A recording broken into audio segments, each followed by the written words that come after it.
प्रवेश कर चुके हैं हिंदी नॉवेल मास्टर की उस गुप्त दुनिया में, जहां कहानियां सिर्फ लिखी नहीं जाती, जाग उठती है।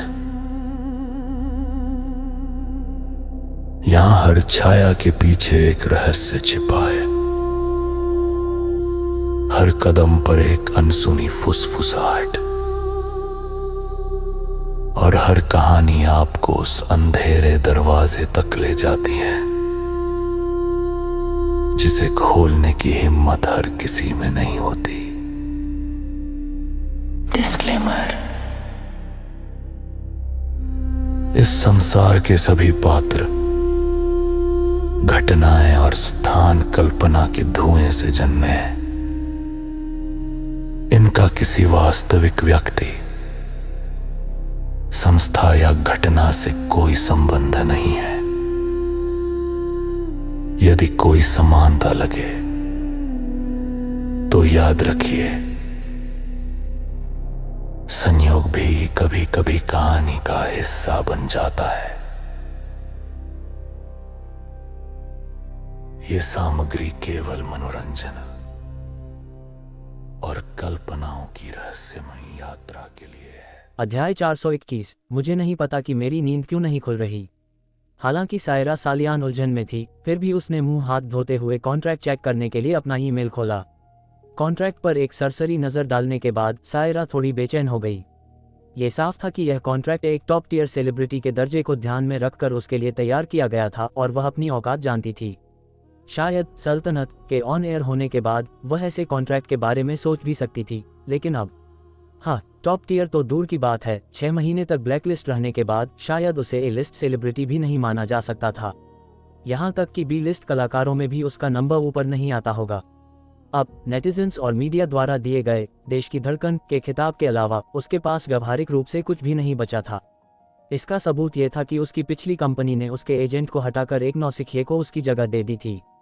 इसलिए उसे समझ नहीं आ रहा था कि सियांश एंटरटेनमेंट उसे इतना बेहतरीन ऑफर क्यों दे रहा है। नतीजतन जब वह डिनर टेबल पर अपने माता पिता के साथ पकौड़े खा रही थी, तब भी उसके माथे पर चिंता की लकीरें खींची हुई थीं। जब उसके माता पिता ने उससे पूछा, तब जाकर वह अपनी दुविधा से बाहर निकली और उस बुजुर्ग जोड़े को सारी बात बताई। अगर कॉन्ट्रैक्ट में कोई धोखा नहीं है तो यह अच्छी बात है। इसका मतलब है कि वे तुम्हें बड़े पैमाने पर प्रमोट करने की योजना बना रहे हैं, उसकी माँ विमला पाटिल ने सलाह दी। उसके पिता रमेश सालियान भी बोल पड़े, ये सियांश एंटरटेनमेंट, ये तो अभी नई नई बनी है न। मैंने पहले इस कंपनी का नाम नहीं सुना। हाँ, यह नई है। यह मुंबई सियांश ग्रुप की एक पूर्ण स्वामित्व वाली सब्सिडियरी है, सायरा ने जवाब दिया। तो फिर यही बात है, एक नई कंपनी को अपना नाम बनाने की ज़रूरत होती है। सीधी बात कहूँ तो अगर वे तुम्हें भी इतनी अच्छी शर्तें दे सकते हैं तो क्या दूसरे कलाकार उनकी तरफ नहीं भागेंगे। ये सुनकर सायरा ने एक फीकी मुस्कान दी। पापा, हालांकि आपकी बात में दम है, लेकिन यह मुझे सुनने में इतना अजीब क्यों लग रहा है। आपका क्या मतलब है, मुझे भी इतनी अच्छी शर्तें? मुझ में क्या कमी है? बाहर वालों के सामने सायरा हमेशा अलग थलग और ठंडी रहती थी, लेकिन अपने माता पिता के सामने वह अब भी वही छोटी बच्ची थी जिसे लाड़ प्यार जताना पसंद था। ये सुनकर रमेश सालियान ने तुरंत हथियार डाल दिए। मेरी गलती है, मुझे बात करनी नहीं आती। सायरा हंस पड़ी और उसने बात को आगे नहीं बढ़ाया। उसने अपने फ़ोन पर साइनिंग सॉफ्टवेयर खोला, कॉन्ट्रैक्ट साइन किया और उसे सियांश एंटरटेनमेंट को ईमेल कर दिया। ईमेल भेजे जाने के कुछ ही देर बाद रिया कपूर का कॉल फिर आया। मिस सायरा, क्या तुम हर साल न्यू ईयर गाला देखती हो? सायरा ने कुछ हिचकिचाते हुए जवाब दिया, जिस साल मैंने न्यू ईयर गाला में हिस्सा लिया था उस साल मैंने रिप्ले देखा था, बाकी समय। समझ गई। रिया इतनी होशियार थी कि उसे सामने वाले की बात पूरी सुनने की ज़रूरत नहीं थी। तो इस साल का न्यू ईयर गाला ज़रूर देखना। क्या कोई खास प्रोग्राम है? सायरा को थोड़ी जिज्ञासा हुई। क्या सीईओ रिया ने उसे सिर्फ न्यू ईयर गाला देखने के लिए कॉल किया था? वक्त आने पर पता चल जाएगा। रिया ने ज्यादा कुछ नहीं कहा, बस उसे और उसके अंकल आंटी को नए साल की बधाई देकर फोन रख दिया। इस अचानक बेतुके कॉल ने सायरा को हैरान कर दिया। हालांकि वह उलझन में थी, लेकिन डिनर के बाद वह अपनी आदत के विपरीत अपने माता पिता के साथ टीवी के सामने बैठ गई। न्यू ईयर गाला शुरू होने का इंतजार करने लगी। अल्पविराम, नागपुर गांव। बलवंत ठाकुर और देवांश ठाकुर अपने सबसे करीबी लेनदार के घर पहुंचे। दरवाजा खटखटाया और जवाब मिलने के बाद ही अंदर दाखिल हुए। बलवंत भाव, तुम यहाँ? अभी तो हम तुम्हारे घर से होकर आए हैं ना। दिनेश पाटिल ने मुस्कुराते हुए पूछा, लेकिन अपने दिल में वह बलवंत के आने का मकसद भांप चुका था। बलवंत ने इधर उधर की बातें नहीं की और सीधे मुद्दे पर आया। जब देवांश भटक गया था तो हमारे पास आपसे 20,000 रुपये उधार लेने के अलावा कोई चारा नहीं था। ये कर्ज कई सालों से बकाया है और हम इसके लिए वाकई शर्मिंदा हैं। अरे हम सब पड़ोसी हैं, ऐसी बातें क्यों करते हो? किसका बुरा वक्त नहीं आता? दिनेश पाटिल ने माथे पर शिकन लाते हुए कहा, साफ तौर पर बलवंत की माफी से असहमत होते हुए। कहने को तो ये सब बातें हैं, लेकिन उस वक्त मैंने कितने ही लोगों से पूछा था और सिर्फ दिनेश भाई तुम ही अपनी जमा पूंजी निकालने को तैयार हुए। यह एहसान मैं हमेशा याद रखूंगा। अरे वो सब पुरानी बातें हैं। देखो इस लड़के को अब कितना होनहार हो गया है। क्या मैंने उस समय नहीं कहा था कि तुम्हारा बेटा देवांश बस कुछ समय के लिए भटक गया है और एक बार जब उसे समझ आ जाएगी तो वह सही रास्ते पर आ जाएगा। देखो मैं कितना सही था। सच हो गया ना? बलवंत मुस्कुराया, मेरे भाई सही कह रहे हैं, लेकिन जो पैसा चुकाना है उसे तो चुकाना ही होगा देवांश। ये सुनते ही देवांश ने मेज पर सिगरेट और महंगी शराब के 2 बॉक्स रख दिए, फिर अपने बैग से नोटों की 4 गड्डियां निकाली और उन्हें बॉक्स पर रख दिया। बलवंत भाव, इसका क्या मतलब है? मैंने तुम्हें सिर्फ 20,000 दिए थे, तुम 40,000 क्यों ला रहे हो? दिनेश पाटिल के चेहरे पर नाराजगी झलकने लगी। बलवंत तुरंत हंस पड़ा, दिनेश भाई ये बच्चों की तरफ से आभार का एक छोटा सा तोहफा है, इसे ब्याज समझ लो। बकवास, इतना ज्यादा ब्याज कहीं नहीं होता। इसे वापस ले जाओ, वापस ले जाओ, मैं सिर्फ 20,000 ही लूंगा। दिनेश पाटिल का भाव बनावटी नहीं लग रहा था। गांव के लोग भोले और साफ दिल के होते हैं, उनमें इतने छल कपट नहीं होते। दिनेश भाई, अगर मैं कह रहा हूं कि रख लो तो रख लो। क्या तुम्हारी बहू मां बनने वाली नहीं है? ये जच्चा बच्चा के लिए मेरा शगुन है, कैसा रहेगा? बलवंत ने लाचारी से उसे मनाया। ये सुनकर दिनेश पाटिल ने अपनी पत्नी की ओर देखा और उसे सिर हिलाते देख उसने आह भरी और कहा, ठीक है तो मैं तुम्हारी मेहरबानी स्वीकार करता हूँ बलवंत भाव। पैसे अपनी पत्नी को सौंपने के बाद दिनेश पाटिल ने देवांश के कंधे पर थपकी दी, शाबाश बेटे, तुमने अपने पिता की नाक कटने से बचा ली। आगे भी खूब मेहनत करना और अपने पिता को फिर से निराश मत करना, समझे? दिनेश काका, मुझे याद रहेगा, देवांश ने मुस्कुराते हुए सिर हिलाया। बहुत बढ़िया, नागपुर गांव को तुम्हारी आज की कामयाबी पर गर्व है और तुम्हारे पिता अब सिर उठाकर चल सकते हैं। दिनेश पाटिल भी मुस्कुराया। बोलने के बाद उसने बलवंत से कहा, बलवंत भाव, तुमने एक हीरा बेटा पाला है। अगर मेरे नालायक बेटे को तुम्हारे बेटे की सफलता का 10वां हिस्सा भी मिल जाए तो मैं चैन से मर सकूं। थू थू थू, नया साल है, मरने मारने की बातें क्यों कर रहे हो? सब सलामत रहें। हा हा हा, हाँ हाँ हाँ, सब सलामत रहें। दिनेश पाटिल के घर से निकलने के बाद दोनों सीधे अगले घर नहीं गए। इसके बजाय बलवंत चौराहे पर इंतजार करने लगा जबकि देवांश वापस जाकर सिगरेट और शराब के बॉक्स लाने गया। वैसे तो देवांश अपनी छोटी उंगली पर मौजूद स्टोरेज रिंग का इस्तेमाल कर सकता था, लेकिन वह अपने पिता को डराना नहीं चाहता था, इसलिए उसने बस उन्हें इधर उधर धोना ही बेहतर समझा। वैसे भी उसके लिए इतनी मेहनत न के बराबर थी। कुल 8 बाहरी कर्ज थे। सबसे बड़ा कर्ज दिनेश पाटिल के परिवार का था जो 20,000 था। बाकी 15,000 से लेकर कम से कम 5,000 तक थे। रकम चाहे जो भी हो, देवांश ने उन सभी को मूल राशि से 2 गुना चुकाया, जिससे उन लेनदारों के पास कहने को कुछ नहीं बचा। वे बस लगातार बलवंत की अच्छी किस्मत की तारीफ करते रह गए। इन तारीफों को सुनकर बलवंत का सीना गर्व से चौड़ा हो गया। चलते समय भी उसकी कमर बिल्कुल सीधी तनी हुई थी। पहले 7 परिवारों का कर्ज चुकाने की प्रक्रिया सुचारू रूप से चली, लेकिन आखिरी घर तक आते आते माहौल थोड़ा भारी हो गया। चूंकि यह परिवार गांव के आखिरी छोर पर रहता था, सबसे दूर और कैंप से 300-400 मीटर से भी कम दूरी पर, इसलिए बलवंत ने इस परिवार का कर्ज सबसे आखिर में चुकाने का फैसला किया। बलवंत ने पहले की तरह शालीनता से दरवाजा खटखटाया और अंदर से किसी के दरवाजा खोलने का इंतजार करने लगा, लेकिन उसके पीछे खड़े देवांश के माथे पर चिंता की लकीरें उभर आई। इस परिवार के आंगन के ऊपर मौत का एक ठंडा साया तैर रहा था। चून की मात्रा बहुत ज्यादा नहीं थी, इसलिए देवांश ने, जिसने पहले अपनी दिव्य दृष्टि नहीं फैलाई थी, इस पर ध्यान नहीं दिया था। लेकिन अब पास से देखने पर मौत के ये साए विशेष रूप से डरावने लग रहे थे। पापा, क्या हाल ही में इस घर में कोई अजीब घटना घटी है? देवांश ने धीरे से पूछा, ये देखकर कि अभी तक कोई दरवाजा खोलने नहीं आया है। ये सुनकर बलवंत थोड़ा हैरान हुआ। अरे, तू ज्योतिषी बन गया क्या बेटा? लेकिन कोई अजीब घटना तो नहीं हुई। बस कुछ दिन पहले महेश पाटिल जंगली सुअरों का शिकार करने पहाड़ पर गया था और किसी तरह समूह से अलग हो गया। उसे एक जंगली सुअर ने टक्कर मार दी और सुना है कि वह कई दिनों तक अस्पताल में रहा, कल ही छुट्टी मिली है। क्या आपने देखा था कि उसे जंगली सुअर ने ही मारा था? देवांश ने जोर दिया। हमने देखा नहीं, वरना क्या वो जंगली सुअर बचकर निकल पाता? तो फिर आपको कैसे पता कि वो जंगली सुअर ही था? जांग जितने मोटे पेड़ टूट गए थे, अगर जंगली सुअर नहीं तो और क्या होगा? महेश की किस्मत अच्छी थी कि उसे बस थोड़ी खरोंच आई, अगर सीधी टक्कर लगी होती तो क्या वो अभी भी जिंदा होता? बोलने के बाद बलवंत ने जल्दी से थू थू थू किया और बार बार कहा, शुभ शुभ बोलो महेश पाटिल, लंबी उम्र जिए। आंगन के ऊपर मडराते मौत के साए को देखकर देवांश ने सिर हिलाया। मन ही मन सोचा, साधारण इंसान के मरने पर भी मौत का इतना बड़ा साया नहीं होता। अगर महेश को जंगली सुअर ने मारा होता तो यह अजीब बात होती। जब वह सोच ही रहा था, आंगन से कदमों की आवाज आई और जल्द ही आंगन का गेट एक युवा महिला ने खोला। देवांश ने इस युवा महिला को कुछ देर पहले देखा था, वही जिसे उसने गांव के प्रवेश द्वार पर फूट फूट कर रोते हुए देखा था जब वह और उसकी मां बाजार से लौट रहे थे। गांव के हिसाब से उसका रूप रंग साधारण था, लेकिन उसका चेहरा पीला पड़ गया था, जैसे कि वह गंभीर रूप से बीमार हो। देवांश ने उसे तब नहीं देखा था जब ठाकुर परिवार के आंगन में इतनी रौनक थी, इसलिए उसने मान लिया कि वह घर पर किसी बीमार व्यक्ति की देखभाल कर रही होगी और भीड़ में शामिल नहीं हुई। बलवंत काका, देवांश भाव। सुनीता पाटिल, जो परेशान दिख रही थी, ने ये देखकर तुरंत चेहरे पर मुस्कान ला दी कि कौन आया है, लेकिन उसने उन्हें अंदर नहीं बुलाया। हालांकि वह ठाकुर परिवार के यहाँ नहीं गई थी, लेकिन गांव में खबरें आधे घंटे में फैल जाती हैं और ठाकुर परिवार का कार्यक्रम तो करीब 3 घंटे चला था। किसे पता नहीं होगा। हालांकि कुछ ग्रामीणों ने महेश पर नजर रखने में उसकी मदद करने की पेशकश की ताकि वह भी जाकर मिठाई और तोहफे ले सके, लेकिन वह चिंतित थी और नहीं गई। और अब, सुनीता बेटी, हमें अंदर बैठने के लिए नहीं बुलाओगी?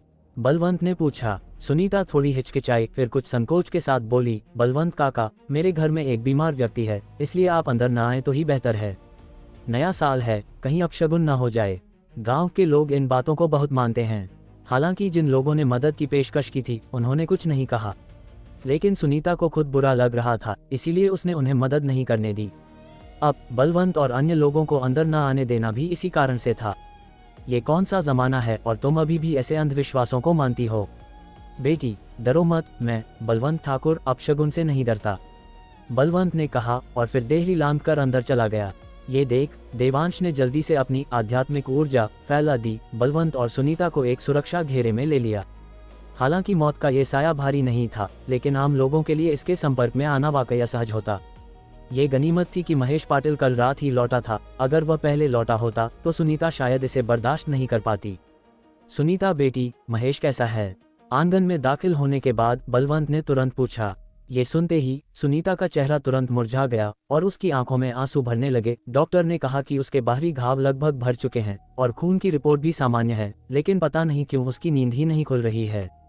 मैं जाकर उसे देखता हूँ। बलवंत ने आह भरी और अंदर वाले कमरे की ओर चल पड़ा।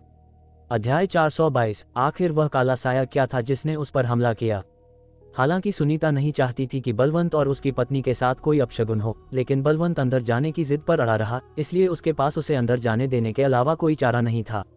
बलवंत को कुछ महसूस नहीं हुआ क्योंकि आध्यात्मिक ऊर्जा उसकी रक्षा कर रही थी, लेकिन देवांश ने इसे स्पष्ट रूप से महसूस किया। जैसे ही उसने कमरे में कदम रखा, उसने शव ऊर्जा को अपनी ओर लपकते हुए महसूस किया। इतनी भारी शव ऊर्जा के साथ ये चमत्कार है कि वह जिंदा है। अगर वह जाग जाता तो अजीब होता। देवांश ने मन ही मन आह भरी, फिर बलवंत के पीछे बेडरूम में चला गया। जैसे ही वे अंदर दाखिल हुए, उस बुजुर्ग ने बिस्तर पर लेटे एक नौजवान को देखा जिसका चेहरा पीला पड़ा हुआ था, माथे पर गहरी शिकन थी, ऐसा लग रहा था जैसे वह भारी दर्द सह रहा हो। उसके गाल पूरी तरह धंस चुके थे और उसकी उभरी हुई गालों की हड्डियां साफ दिखाई दे रही थीं। उसकी सांसें बहुत मध्यम थीं, जैसे किसी भी पल पूरी तरह थम सकती हों। बलवंत इसे नहीं देख सकता था, लेकिन देवांश साफ देख रहा था। हर सांस जो वह छोड़ रहा था उसमें एक हल्की काली धुंध थी और यही काली धुंध कमरे और आंगन में शव ऊर्जा का निर्माण कर रही थी। मानना पड़ेगा, ये बहुत जिद्दी है। देवांश हैरान हुए बिना नहीं रह सका, क्योंकि वह नौजवान लगभग 1 हफ्ते से बीमार था। अगर कोई साधारण इंसान होता तो ये शव ऊर्जा उसे कब का मार चुकी होती। वह आज तक कैसे टिका रहा? महेश, बलवंत काका तुम्हें देखने आए हैं। बलवंत बिस्तर के किनारे बैठ गया। महेश पाटिल से बात करने लगा। महेश की नाक से निकलती काली धुंध जैसे कोई नया ठिकाना पाकर बार बार बलवंत के मुंह और नाक में घुसने की कोशिश कर रही थी, लेकिन आध्यात्मिक ऊर्जा ने उसे रोक दिया। और ये काली धुंध नया मेजबान न मिल पाने के कारण जल्दी ही अपनी जान खो बैठी और ठंडी शव ऊर्जा में बदलकर हवा में तैरने लगी। आज नए साल की पूर्व संध्या है, तुम्हें जल्दी ठीक होना होगा। तुम सुनीता को अकेले नया साल तो नहीं मनाने दोगे ना? बलवंत खुद से बातें कर रहा था, पूरी तरह से अनजान कि वह मौत को छूकर निकल रहा था। इसके अलावा बलवंत काका अभी भी तुम्हारे ठीक होने का इंतजार कर रहे हैं ताकि हम फिर से जंगली सुअर का शिकार करने पहाड़ पर जा सकें। फिर हम सब उस जानवर को बांधकर तुम्हें चोट पहुंचाने का बदला लेंगे। बलवंत के बोलने के बाद उसने फिर से महेश के माथे को छुआ, फिर त्योरी चढ़ाकर सुनीता से पूछा, यह इतना ठंडा क्यों है? क्या रजाई कम पड़ रही है? इससे पहले कि वह अपनी बात पूरी कर पाता, बलवंत रुक गया, क्योंकि उसने देखा कि महेश 3 मोटी सूती रजाइयों से ढका हुआ था। बिस्तर के पैरों की तरफ कोयले की अंगीठी जल रही थी। यह मंजर देखकर बलवंत का चेहरा तुरंत उतर गया। अगर किसी को बुखार हो, चाहे कितना भी तेज हो, डॉक्टर कोई न कोई रास्ता निकाल ही लेते हैं, लेकिन अगर किसी का शरीर ठंडा पड़ने लगे तो शायद मदद की कोई गुंजाइश नहीं बचती। सुनीता ने बलवंत की हिचकिचाहट देखी और समझ गई कि उसके पति के शरीर का ठंडा पड़ना सिर्फ उसका वहम नहीं था। उसका दिल पल भर में डूब गया और उसकी आंखों से बेतहाशा आंसू बहने लगे। बलवंत को समझ नहीं आ रहा था कि उसे कैसे दिलासा दे, इसलिए वह बस देवांश के हाथ से काला बैग ले सका, फिर बची हुई नोटों की 3 गड्डियां निकालकर सुनीता को थमा दी। ये वो पैसा है जो महेश ने मुझसे पहले उधार लिया था, तुम इसे रख लो। बलवंत काका, इतना ज्यादा कैसे हो सकता है? आपने पिछली बार अस्पताल आने पर 1000 दिए थे, कृपया कुछ वापस ले लीजिए। सुनीता अपने हाथ में पैसे देखकर पूरी तरह सन्न रह गई। उसे याद था कि शादी के कुछ समय बाद ही उन्होंने कुछ फर्नीचर खरीदा था और उनके पास सिर्फ 5000 रुपये बचे थे। जब बलवंत ने उनसे पैसे मांगे तो उन्होंने एक भी पैसा अपने पास नहीं रखा और सब कुछ बलवंत को दे दिया। अब बलवंत काका उसे 30,000 दे रहे थे और वह इसे कभी नहीं ले सकती थी। बेटी, रख ले, महेश को बाद में इलाज के लिए पैसों की जरूरत पड़ सकती है। बलवंत के शब्दों ने तुरंत सुनीता के सब्र का बांध तोड़ दिया और उसने कांपते हुए अपना हाथ पीछे खींच लिया। बलवंत काका, आपका ये बड़ा एहसान, मैं आपके पैर छूती हूँ, सुनीता ने कहा। वह घुटनों के बल बैठकर बलवंत को प्रणाम करने ही वाली थी, लेकिन बलवंत ने उसे जबरदस्ती रोक दिया। बलवंत कोई एहसान फरामोश इंसान नहीं था। महेश के अस्पताल में भर्ती होने के दूसरे दिन वह 1000 रुपये लेकर उससे मिलने गया था। उस समय सिया वापस नहीं लौटी थी और उसे नहीं पता था कि देवांश के पास पैसे हैं। यह 1000 रुपये उसकी सारी जमा पूंजी थी और उसने ये सब सुनीता को दे दिया था। बाद में लक्ष्मी ठाकुर भी उसके घर कुछ बार आई, उसे कुछ सब्जियां देना चाहती थी, लेकिन वह कभी घर पर नहीं मिली, इसलिए उन्हें हार माननी पड़ी। उन्होंने देवांश को इस बारे में नहीं बताया, इस डर से कि अगर उसे पता चला तो उसे बुरा लगेगा और तनाव होगा। इसलिए उस बुजुर्ग जोड़े ने चुपचाप ये बोझ खुद उठाया। बेटी, ये बलवंत काका है जिसे तेरा शुक्रिया अदा करना चाहिए कि तूने उस वक्त मेरी मदद की। बलवंत ने उसे मनाया और साथ ही दिलासा दिया, चिंता मत कर, महेश किस्मत वाला बच्चा है, नए साल के बाद वह जरूर ठीक हो जाएगा। सुनीता को समझ नहीं आ रहा था कि क्या कहे और वह बस रोते हुए सिर हिला सकी। और जब वे दोनों आपस में उलझे हुए थे, देवांश पहले ही अपनी दिव्य दृष्टि से महेश के शरीर को स्कैन कर चुका था और उसकी नाभि पर जमी हुई शव ऊर्जा का पता लगा चुका था। ये शव ऊर्जा का वह गोला था जो लगातार उसके शरीर पर हमला कर रहा था, जिससे वह कमजोर और बीमार होता जा रहा था। जब उन दोनों का ध्यान नहीं था, देवांश ने चुपके से अपनी स्टोरेज रिंग से एक संजीवनी गोली निकाली, जिसकी बाजार में कीमत कम से कम करोड़ों में होगी, और उसे महेश के मुंह में डाल दिया। गोली के असर करते ही उसने अपनी उंगली झटका दी और एक नील कमल अग्नि तुरंत महेश के माथे के बीच समा गई, फिर उसके शरीर में मौजूद सारी शव ऊर्जा को अपनी प्रचंड शक्ति से भस्म कर दिया। उसने पहले उसे बेशकीमती संजीवनी गोली इसलिए खिलाई क्योंकि उसका शरीर बहुत कमजोर था। गोली की सुरक्षा के बिना अगर नीलकमल अग्नि उसके शरीर में प्रवेश करती तो वह शव ऊर्जा को नष्ट करने से पहले ही उसे जलाकर राख कर देती। जब नीलकमल अग्नि ने महेश के शरीर में मौजूद शव ऊर्जा के गोले को भस्म किया तो देवांश ने विशेष रूप से ध्यान दिया और पाया कि शव ऊर्जा के जलने के बाद वहां एक छोटा हरे काले रंग का नाखून के आकार का कोई पदार्थ था, जिसने उसकी नाभि को भेद दिया होगा, इसलिए कोई बाहरी घाव दिखाई नहीं दे रहा था। और ये चीज इतनी छोटी थी और कोण इतना टेढ़ा था कि शायद एक्सरे में भी इसका पता न चलता। जब देवांश ने उस चीज को साफ देखा तो एक विचार के साथ नीलकमल अग्नि ने उस हरे काले नाखून के आकार की चीज को पूरी तरह भस्म कर दिया।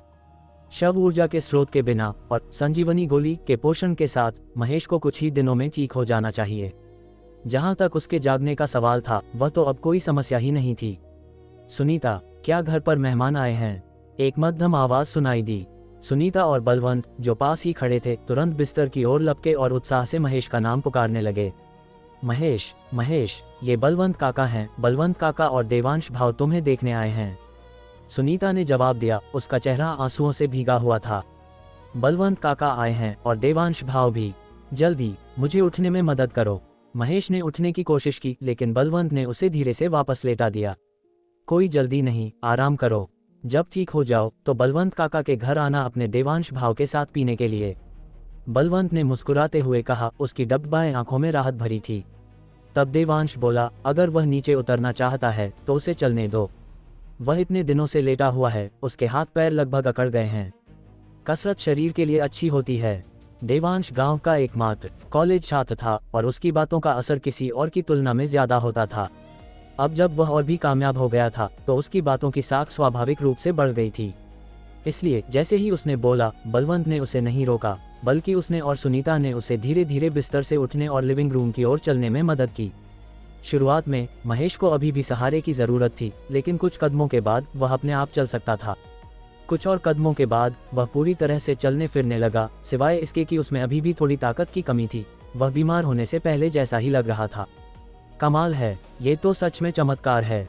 देवांश भाव, तुम तो कमाल हो। अगर मुझे पता होता कि कसरत अच्छी होती है तो मैं उसे पहले ही बिस्तर से उठने और चलने के लिए कहती। सुनीता खुशी से झूम उठी, उसके चेहरे पर अब भी आंसू बह रहे थे।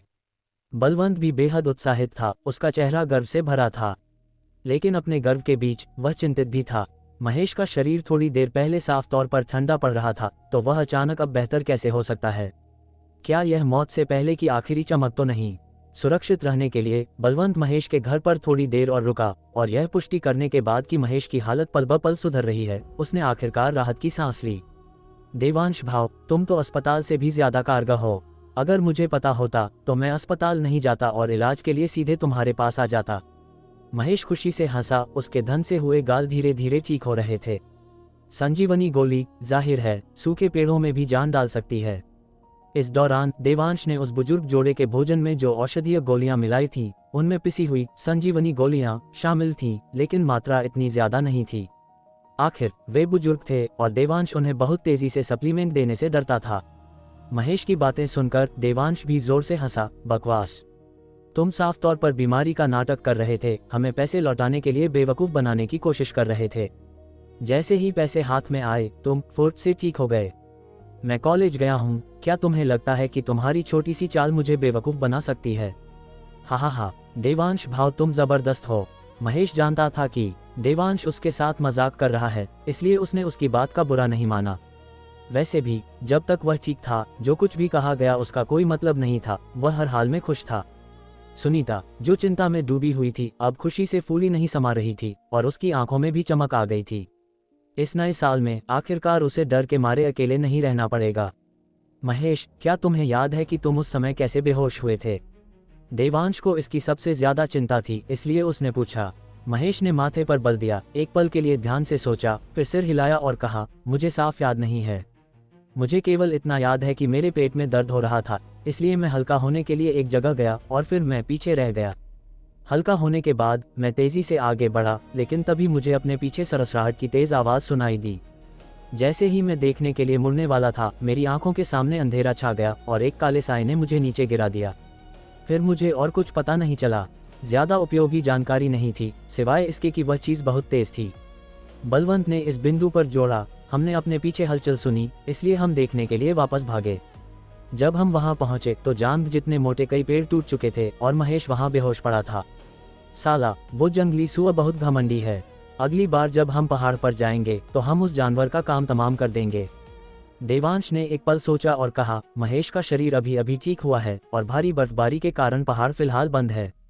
सुरक्षा की खातिर बेहतर यही है कि आप में से कोई भी दोबारा जंगली सुअर का शिकार करने पहाड़ पर न जाए। बलवंत और महेश दोनों ने सहमति में सिर हिलाया। चारों ने थोड़ी देर और बात की, फिर बलवंत जाने के लिए उठ खड़ा हुआ। चूंकि यह नए साल की पूर्व संध्या थी, महेश और उसकी पत्नी उन्हें डिनर के लिए रोक नहीं सकते थे, इसलिए वे उन्हें आंगन के गेट तक छोड़ने आए, बार बार धन्यवाद देते हुए। देवांश भाव, आज के लिए बहुत बहुत शुक्रिया। नए साल के बाद मैं तुम्हारे घर आऊंगा प्रणाम करने। महेश ने अत्यधिक कृतज्ञता के साथ कहा।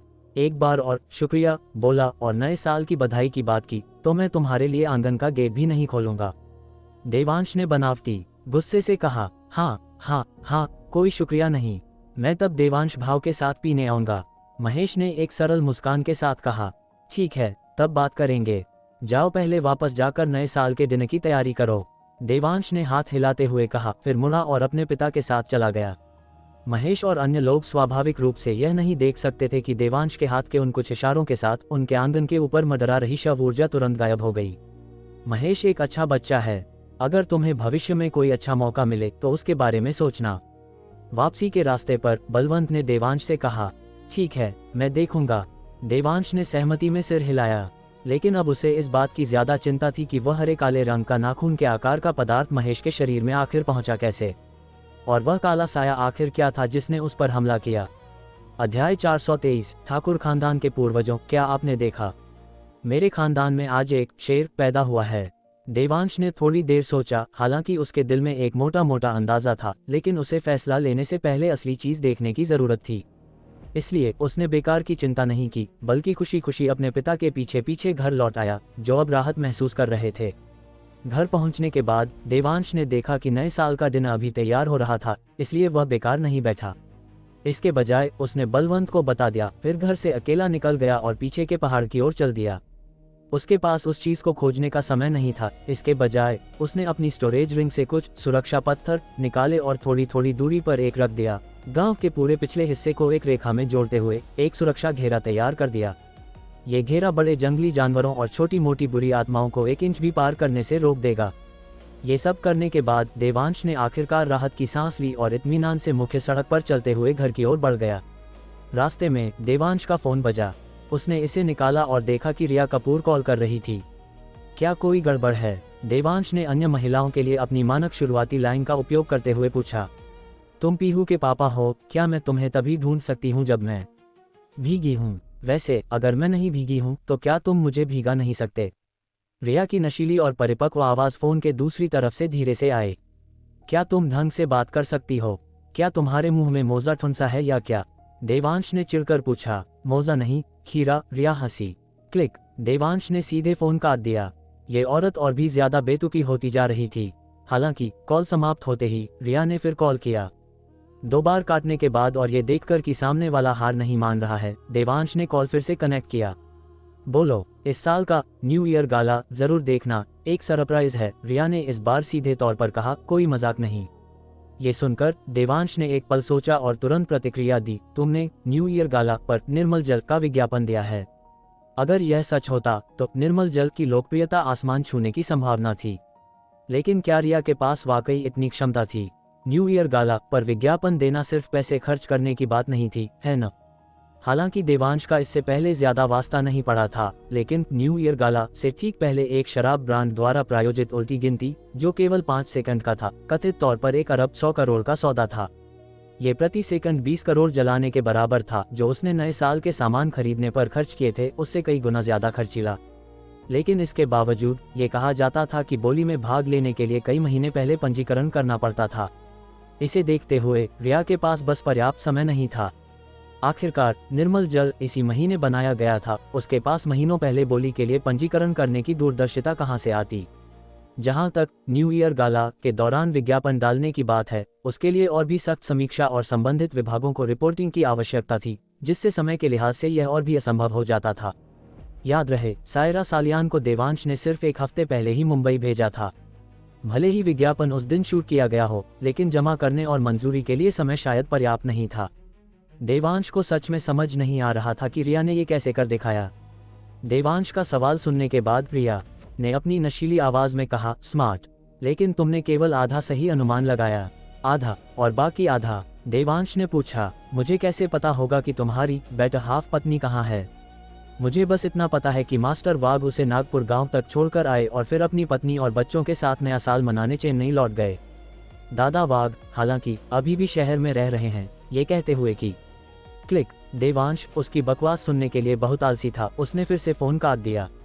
रिया का कॉल फिर आया। काटो मत, इस बार मैं तुम्हें कुछ गंभीर बताऊंगी।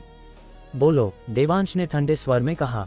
जब हम सायरा की पुरानी कंपनी सिनेस्टार इंटरनेशनल, जो एक टॉप घरेलू एंटरटेनमेंट कंपनी है, के साथ कॉन्ट्रैक्ट खत्म करने के बारे में बात कर रहे थे, तो उनका रवैया बहुत सख्त था। कॉन्ट्रैक्ट खत्म करने के लिए 1000 करोड़ की मांग कर रहे थे।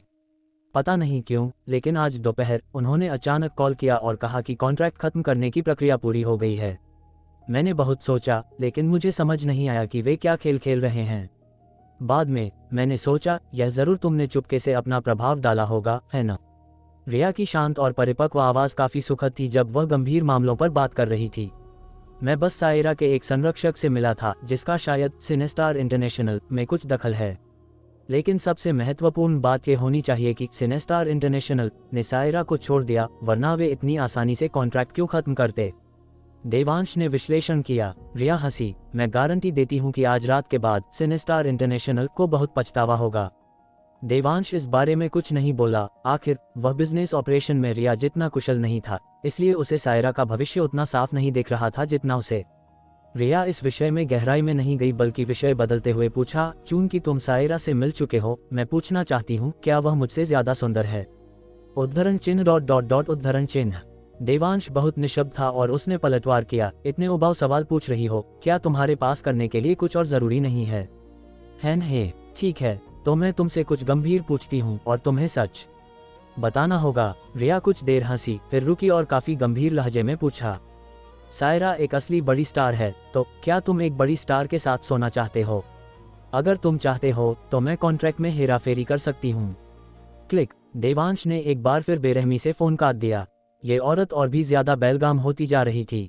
ऐसा लग रहा था कि उसे जल्द से जल्द सिया को सियांश ग्रुप में ट्रांसफर करने का कोई रास्ता निकालना होगा ताकि रिया अब से उसे सब कुछ रिपोर्ट करे। लेकिन इस मामले में जल्दबाजी नहीं की जा सकती थी। आखिर सियांश ग्रुप गुरु देवांश की संपत्ति थी और मुंबई में हर कोई यह जानता था।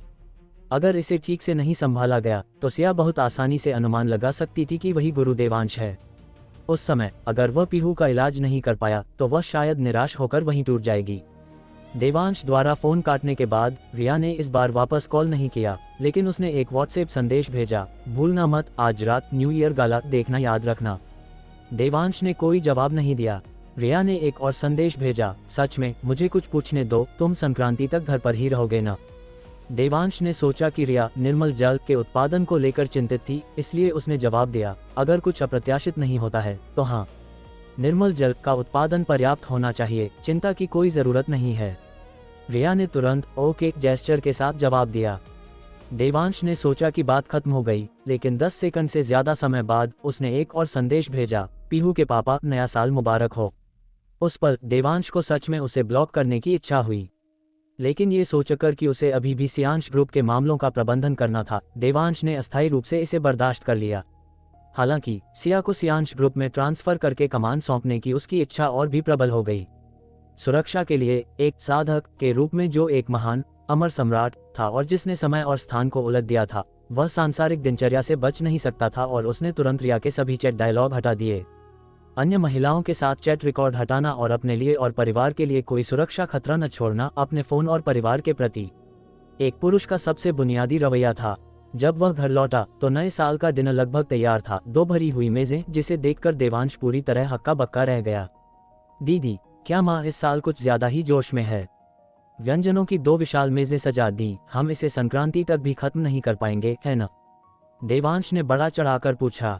दीपिका ने देवांश को एक गुस्से भरी नजर दी, ठंडी सांस ली और चिढ़कर कहा, कोई भी महिला अगर उसे पता चले कि उसके बेटे ने सिर्फ नए साल के सामान पर 30 करोड़ खर्च किए हैं तो शायद उसे झटका लगेगा ही।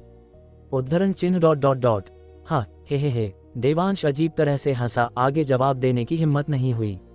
वह कुछ नहीं कर सकता था, भले ही वह दक्ष स्तर के 8वें चरण पर था और आसानी से एक महागुरु को हरा सकता था, लेकिन दीपिका का उस पर खून का दबाव था, इसलिए उसने हार मान ली। वरना अगर दीपिका ने गुस्से में उसे लात मारी तो उसे फिर से कपड़े बदलने पड़ेंगे। तभी बलवंत रसोई से कंप्यूटर मॉनिटर के आकार की एक थाली लेकर बाहर निकला। थाली में 4 कटोरी सब्जियां, 1 कटोरी चावल, 1 बोतल शराब, 1 लाइटर और अगरबत्ती का एक बंडल था। थाली के नीचे उसकी उंगलियों ने पीले कागज के पैसों की एक गड्डी पकड़ रखी थी, जो केवल ग्रामीण इलाकों में दिखाई देती थी। आओ मेरे साथ कुलदेवता के मंदिर में चलो, पूर्वजों को प्रणाम करने, बलवंत ने देवांश को आवाज दी, फिर अपनी आवाज धीमी की और सिया से धीरे से कहा, सिया तुम सब भी आओ, पूर्वजों को अपनी अच्छी बहू देखने दो। सिया थोड़ी घबरा गई और जल्दी से पूछा, पापा क्या गांव में महिलाओं का कुलदेवता के मंदिर में जाकर पूर्वजों की पूजा करना मना नहीं है? और वैसे भी मैं तो बाहर की हूँ, वे सब गांव के दकियानुसी अंधविश्वास हैं, हमारा ठाकुर परिवार उसे नहीं मानता। इसके अलावा अगर तुम भी पूर्वजों की पूजा करने के योग्य नहीं हो तो यहाँ मौजूद लोगों में से कौन ये कहने की हिम्मत कर सकता है कि वे योग्य हैं? बलवंत ने जोर देकर कहा, फिर देवांश से पूछा, ओए बदमाश क्या तेरी हिम्मत है? देवांश ने बार बार हाथ हिलाए और सिर हिलाया। नहीं नहीं, मेरी नहीं है। उसमें सचमुच हिम्मत नहीं थी। आखिर इस छोटे से बूढ़े आदमी का भी उस पर खून का दबाव था। हालांकि बलवंत ने ये सब कह दिया था, फिर भी सिया को थोड़ा अनिश्चित लग रहा था, इसलिए उसने देवांश की ओर देखा और उसे सिर हिलाते देखने के बाद ही वह सहमत हुई। ये देखकर बलवंत ने सीधे उसे थाली थमा दी, जिससे दीपिका और देवांश की आंखें फटी की फटी रह गईं। ये सिया को मुख्य यजमान बनाने के लिए था। बता दें, नागपुर गांव में थाली ले जाने के भी अपने रिवाज थे। जब तक कि परिवार में कोई असाधारण रूप से होनहार न हो, इतना होनहार कि उसे पारिवारिक वंशावली में दर्ज किया जा सके, मुख्य यजमान आमतौर पर परिवार का सबसे बुजुर्ग सदस्य होता था। बलवंत के इरादे से उसने न केवल सिया को अपनी बहू के रूप में पूरी तरह स्वीकार किया, बल्कि यह भी माना कि वह ठाकुर परिवार की वंशावली में दर्ज होने के योग्य है।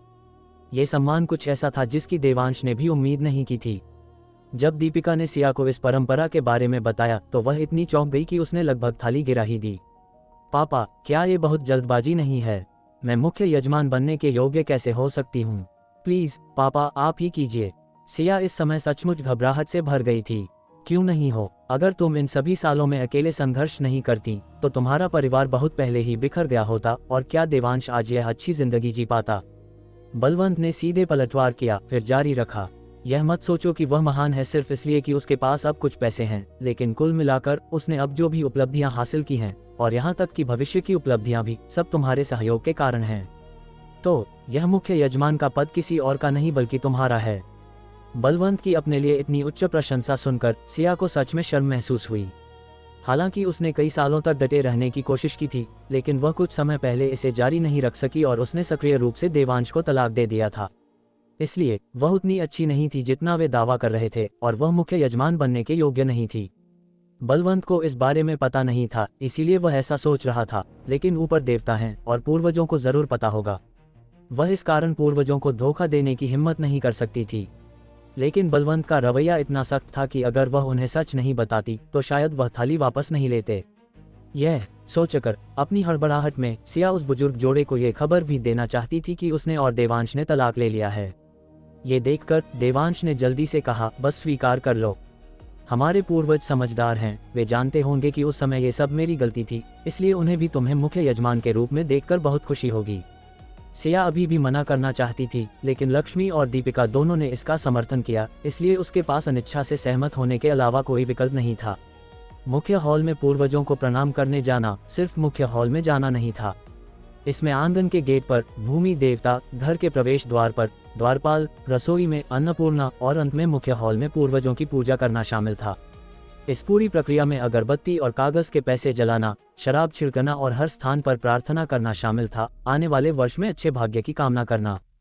सिया ने ये चीजें पहले कभी नहीं की थी, इसलिए वह पूरी तरह अनजान थी और बलवंत के मार्गदर्शन में सब कुछ पूरा किया, जिससे प्रक्रिया थोड़ी धीमी हो गई। जब तक वे मुख्य हॉल तक पहुंचे तब तक करीब आधा घंटा हो चुका था। मुख्य हॉल में दाखिल होने के बाद सिया अगरबत्ती और कागज के पैसे जलाने और पूजा के लिए शराब छिड़कने में पहले से ही कुशल हो गई थी। जब उसने ये सब पूरा कर लिया तो बेहद राहत महसूस कर रहे बलवंत की आंखों से खुशी के आंसू छलक रहे थे। उसने सिया के हाथ से अगरबत्ती की 3 छड़ें लीं, कांपते हाथों से लंबी बेंच पर खड़ा हुआ और उन्हें मंदिर के धूपदान में लगा दिया। फिर वह नीचे आया और एक तरफ घुटने टेक दिए सम्मानपूर्वक मंदिर को 3 बार प्रणाम किया। अंत में अपना सिर जमीन से टिकाए हुए वह काफी देर तक झुका रहा। केवल सिसकते हुए सुनाई दिया, ठाकुर खानदान के पूर्वजों, क्या आप देख रहे हैं? मेरे खानदान में आज एक शेर पैदा हुआ है। जैसे ही बलवंत के शब्द गिरे, साधारण से मुख्य हॉल में अचानक हवा का एक तेज झोंका आया। अध्याय 424, विनम्रता और सहनशीलता, तुरंत हार मानना। ठाकुर खानदान में एक शेर पैदा हुआ है। जब देवांश ने यह सुना तो वह थोड़ा चौंकने से खुद को रोक नहीं पाया। अपने पिछले जीवन में उसके कार्यों ने उसके माता पिता को गहरा निराश किया था। इस पछतावे को लेकर उसने 1 लाख साल तक पीड़ा सही।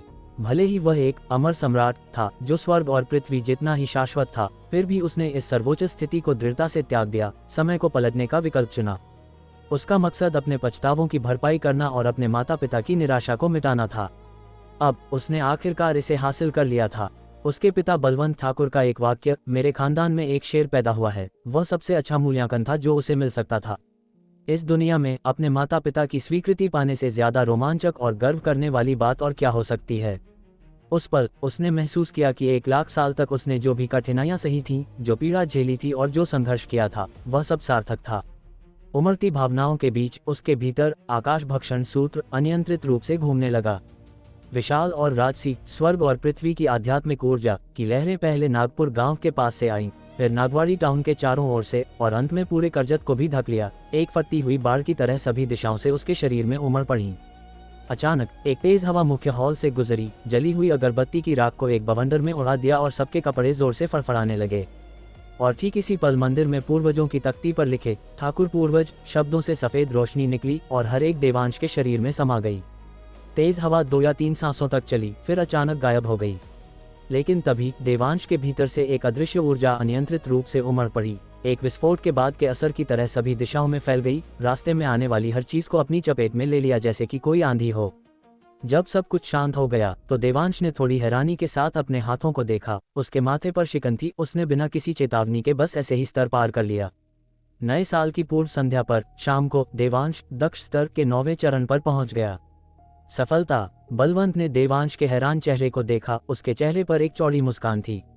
उसने मंदिर को कुछ और बार प्रणाम किया, फिर हाथ बढ़ाकर देवांश का कंधा थपथपाया।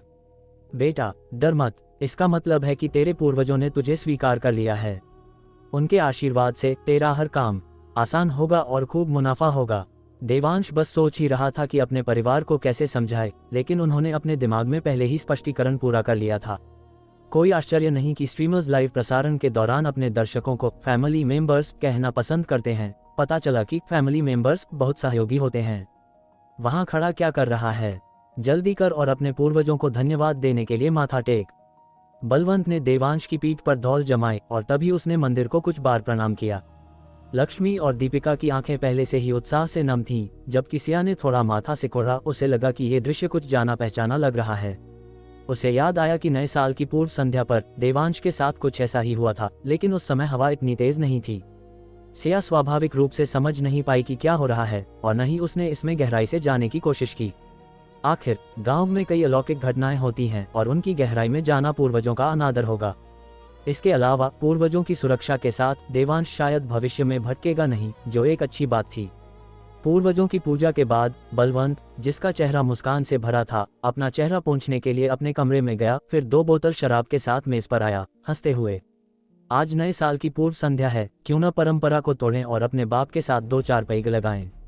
बलवंत की मुस्कान ने उसकी आंखों के कोनों में झुर्रियां पैदा कर दी, जिनमें मच्छर भी फंस सकते थे। देवांश ने हालांकि दृढ़ता से सिर हिलाया। आप पियो अगर आपको पीना है, मैं ज्यादा से ज्यादा 3 कप लूंगा। जब सिया ने यह सुना तो उसकी आंखें चमक उठी और उसने मन ही मन खुशी मनाई। लगता है वह सचमुच थोड़ा थोड़ा करके बदल रहा है। बलवंत न तो निराश था और न ही उसने उसे पीने के लिए मजबूर किया। आखिर पिछले 2-3 सालों में देवांश ने भारी शराब पीने की वजह से एक अच्छे खासे परिवार को लगभग बर्बाद कर दिया था। पापा, मैं आपके साथ पीऊंगी, दीपिका ने हंसते हुए कहा। तू पक्का? तेरे बाप की पीने की क्षमता ऐसी नहीं है जिसे आम लोग झेल सकें। बलवंत आज बेहद खुश था और उसकी बातों में शेखी बघारने का पुट था। लेकिन इससे पहले कि वह बूढ़ा अपनी शेखी पूरी कर पाता, लक्ष्मी, जो मेज पर शराब के गिलास लाई थी, ने बेरहमी से उसकी पोल खोल दी। अपने बाप की बातों में मत आना। यह ज्यादा से ज्यादा आधा पववा पी सकते हैं, इससे ज्यादा और यह जमीन पर होंगे। हा, रंगे हाथों पकड़े गए। देवांश तुरंत ठहाका मारकर हंस पड़ा। बलवंत ने तुरंत देवांश को घूरा। क्या तुझे यकीन है कि मैं अपने बेटे की लाइव धुलाई कर सकता हूँ? देवांश, ठीक है, चलो खाते हैं। अपनी इज्जत वापस पाने के बाद बलवंत ने विजयी भाव से कहा। फिर एक चिकन लेग पीस उठाया, खड़ा हुआ और उसे पीहू की छोटी कटोरी में रख दिया। लो मेरी प्यारी पोती, चिकन खाओ, जल्दी बड़ी हो जाओ। थैंक यू दादू, आप भी चिकन खाओ, जल्दी बड़े हो जाओ। पीहू ने चिकन लेग पीस पकड़ा और अपने मुंह में ठूंस लिया, फिर स्पष्ट रूप से कहा, जिससे सब हंस पड़े। लक्ष्मी ने इस बीच मछली का एक नरम टुकड़ा उठाया और सिया की कटोरी में रख दिया। मेरा खाना बनाना सीमित है, कृपया बस काम चला लो। माँ का खाना अब तक का सबसे बेहतरीन खाना है, कोई मुकाबला नहीं। सिया ने आंखें सिकुड़ते हुए और मुस्कुराते हुए कहा, जिससे लक्ष्मी खुशी से खिल उठी। आओ बेटे, आज तुमने अपने माता पिता और अपनी बहन का नाम रोशन किया है। मैं तुम्हारे नाम का जाम उठाता हूँ। बलवंत ने अपना गिलास उठाया और हंसते हुए कहा। देवांश ने हालांकि कड़वे भाव के साथ अपना गिलास उठाया। आप हमेशा ये ऊपरी चीजें करते हैं। अगर आप बस मुझे कम पीटते तो ये किसी भी चीज से बेहतर होता। हा, दीपिका तुरंत हंस पड़ी और सिया और लक्ष्मी भी हल्का मुस्कुराईं। पीहू यह न समझते हुए कि क्यों उनकी नकल करते हुए हंस पड़ी, लेकिन उसकी हंसी बेहद रस्मी थी। 2-3 आवाज़ों के बाद वह रुक गई और अपना चिकन खाने पर ध्यान केंद्रित किया। एहसान फरामोश मत बन, क्या तुझे पता है कि कब रुकना चाहिए? बलवंत ने जानबूझकर भारी आवाज़ में कहा, जिससे डरकर देवांश ने तुरंत अपना ड्रिंक गटक लिया। हार मानने में उसकी तेज़ी ने एक बार फिर सबको हंसा दिया। 3 राउंड ड्रिंक्स के बाद देवांश ने सच में अपना गिलास नीचे रख दिया और उसे फिर से हाथ नहीं लगाया। ये देखकर बलवंत ने अब उसे नहीं उकसाया, बल्कि इसके बजाय पूछा, देवांश, मुझे पहले कभी पूछने का मौका नहीं मिला, लेकिन अब जब पूरा परिवार यहाँ है तो मुझे सच सच बता, तू आखिर कर क्या रहा है और तुझे सिर्फ 1 साल में इतना पैसा कैसे मिला? देवांश जानता था कि यह सवाल देर सवेर आएगा ही, इसलिए वह तैयार था। क्या मैंने पहले कंपनी नहीं खोली थी? हालांकि वह बाद में दिवालिया हो गई, लेकिन मुझे कुछ अनुभव मिला, इसलिए मैंने हाल ही में एक और कंपनी खोली है।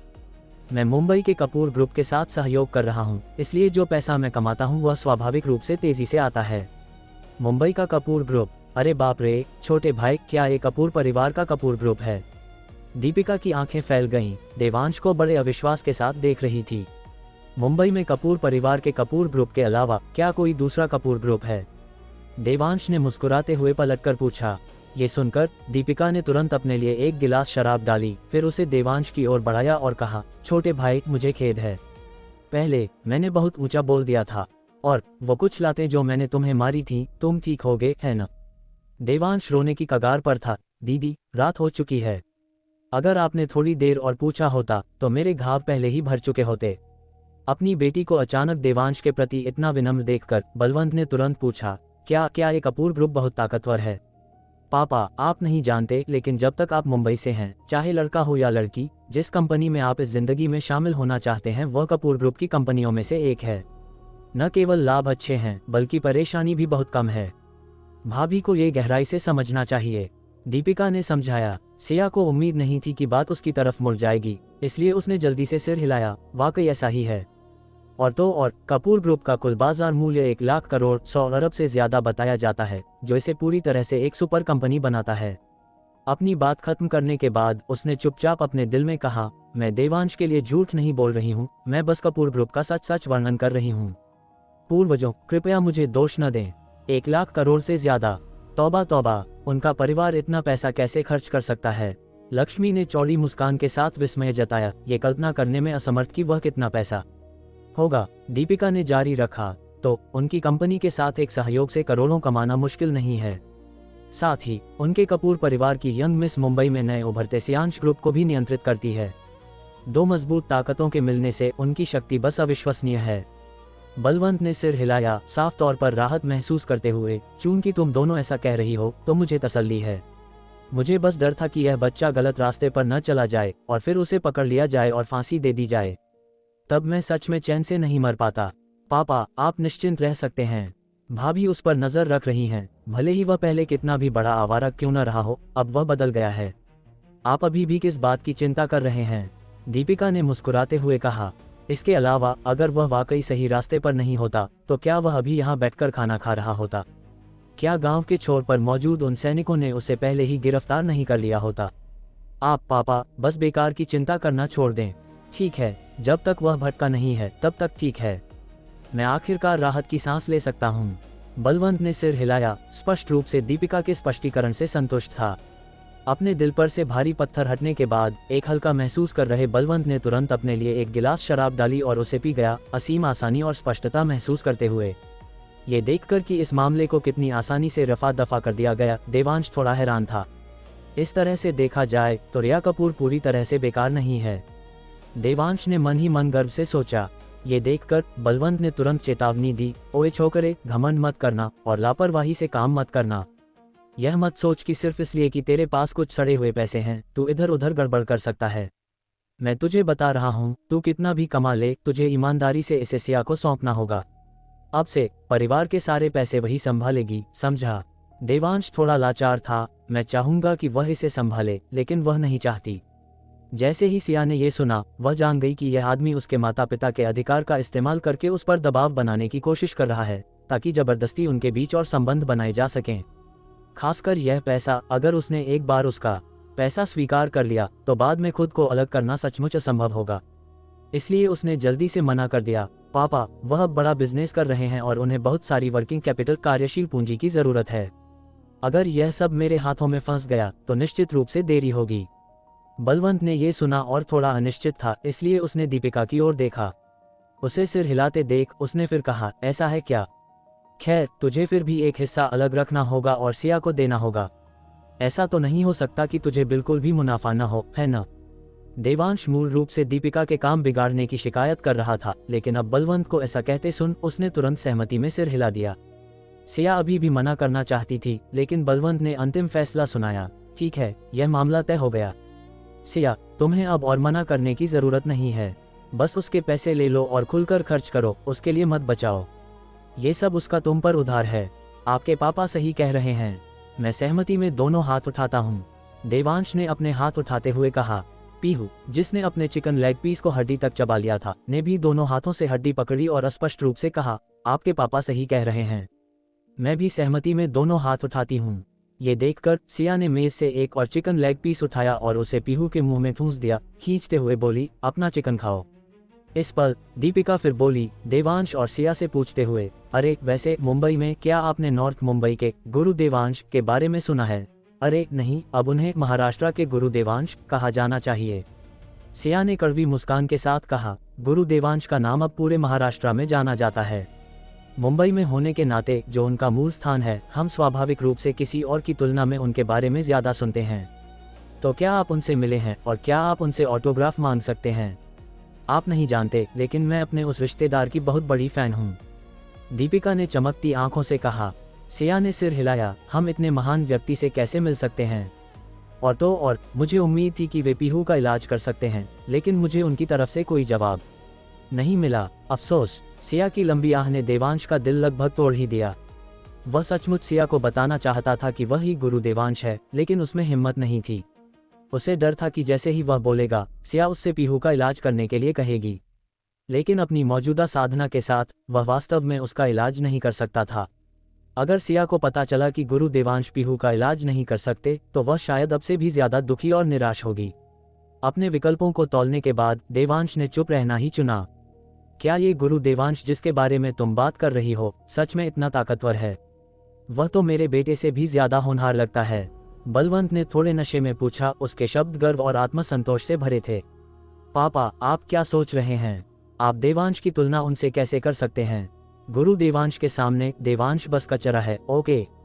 दीपिका ने तिरस्कार भरी नजर से कहा। ... प्रश्नवाचक चिन्ह प्रश्नवाचक चिन्ह प्रश्नवाचक चिन्ह उद्धरण चिन्ह। देवांश पूरी तरह से भ्रमित लग रहा था। पहली बात, मैंने आप में से किसी का कुछ नहीं बिगाड़ा। दूसरी बात, मैंने आप में से किसी का कुछ नहीं बिगाड़ा। और अंत में, क्या मैं ठाकुर परिवार का शेर नहीं हूँ? आप कैसे? दीपिका, चुप कर। देवांश, ठीक है जी। विनम्र देवांश, प्रकाश की गति से हार मानते हुए। अध्याय 425, उसे कहना कि लिंग को लेकर ज्यादा लकीर की फकीर न बने। बेटी, आखिर यह गुरु देवांश किस तरह का इंसान है? बलवंत की जिज्ञासा दीपिका द्वारा आसानी से जगा दी गई और उसने थोड़े नशे में लड़खड़ाते हुए पूछा, आपके पापा, क्या आपने आंतर शक्ति साधक के बारे में सुना है? दीपिका ने अपनी चॉपस्टिक्स नीचे रखी और उम्मीद भरी नजर से पूछा, मैंने थोड़ा सुना है, लेकिन क्या वे सब नकली नहीं होते? क्या वे सच में होते हैं? ये गुरु देवांश एक असली आंतर शक्ति साधक हैं और वह एक सिद्ध महागुरु भी हैं। उनकी उपलब्धियों के बारे में इतना कुछ है कि बताने में 3 दिन और 3 रातें लग जाएंगी।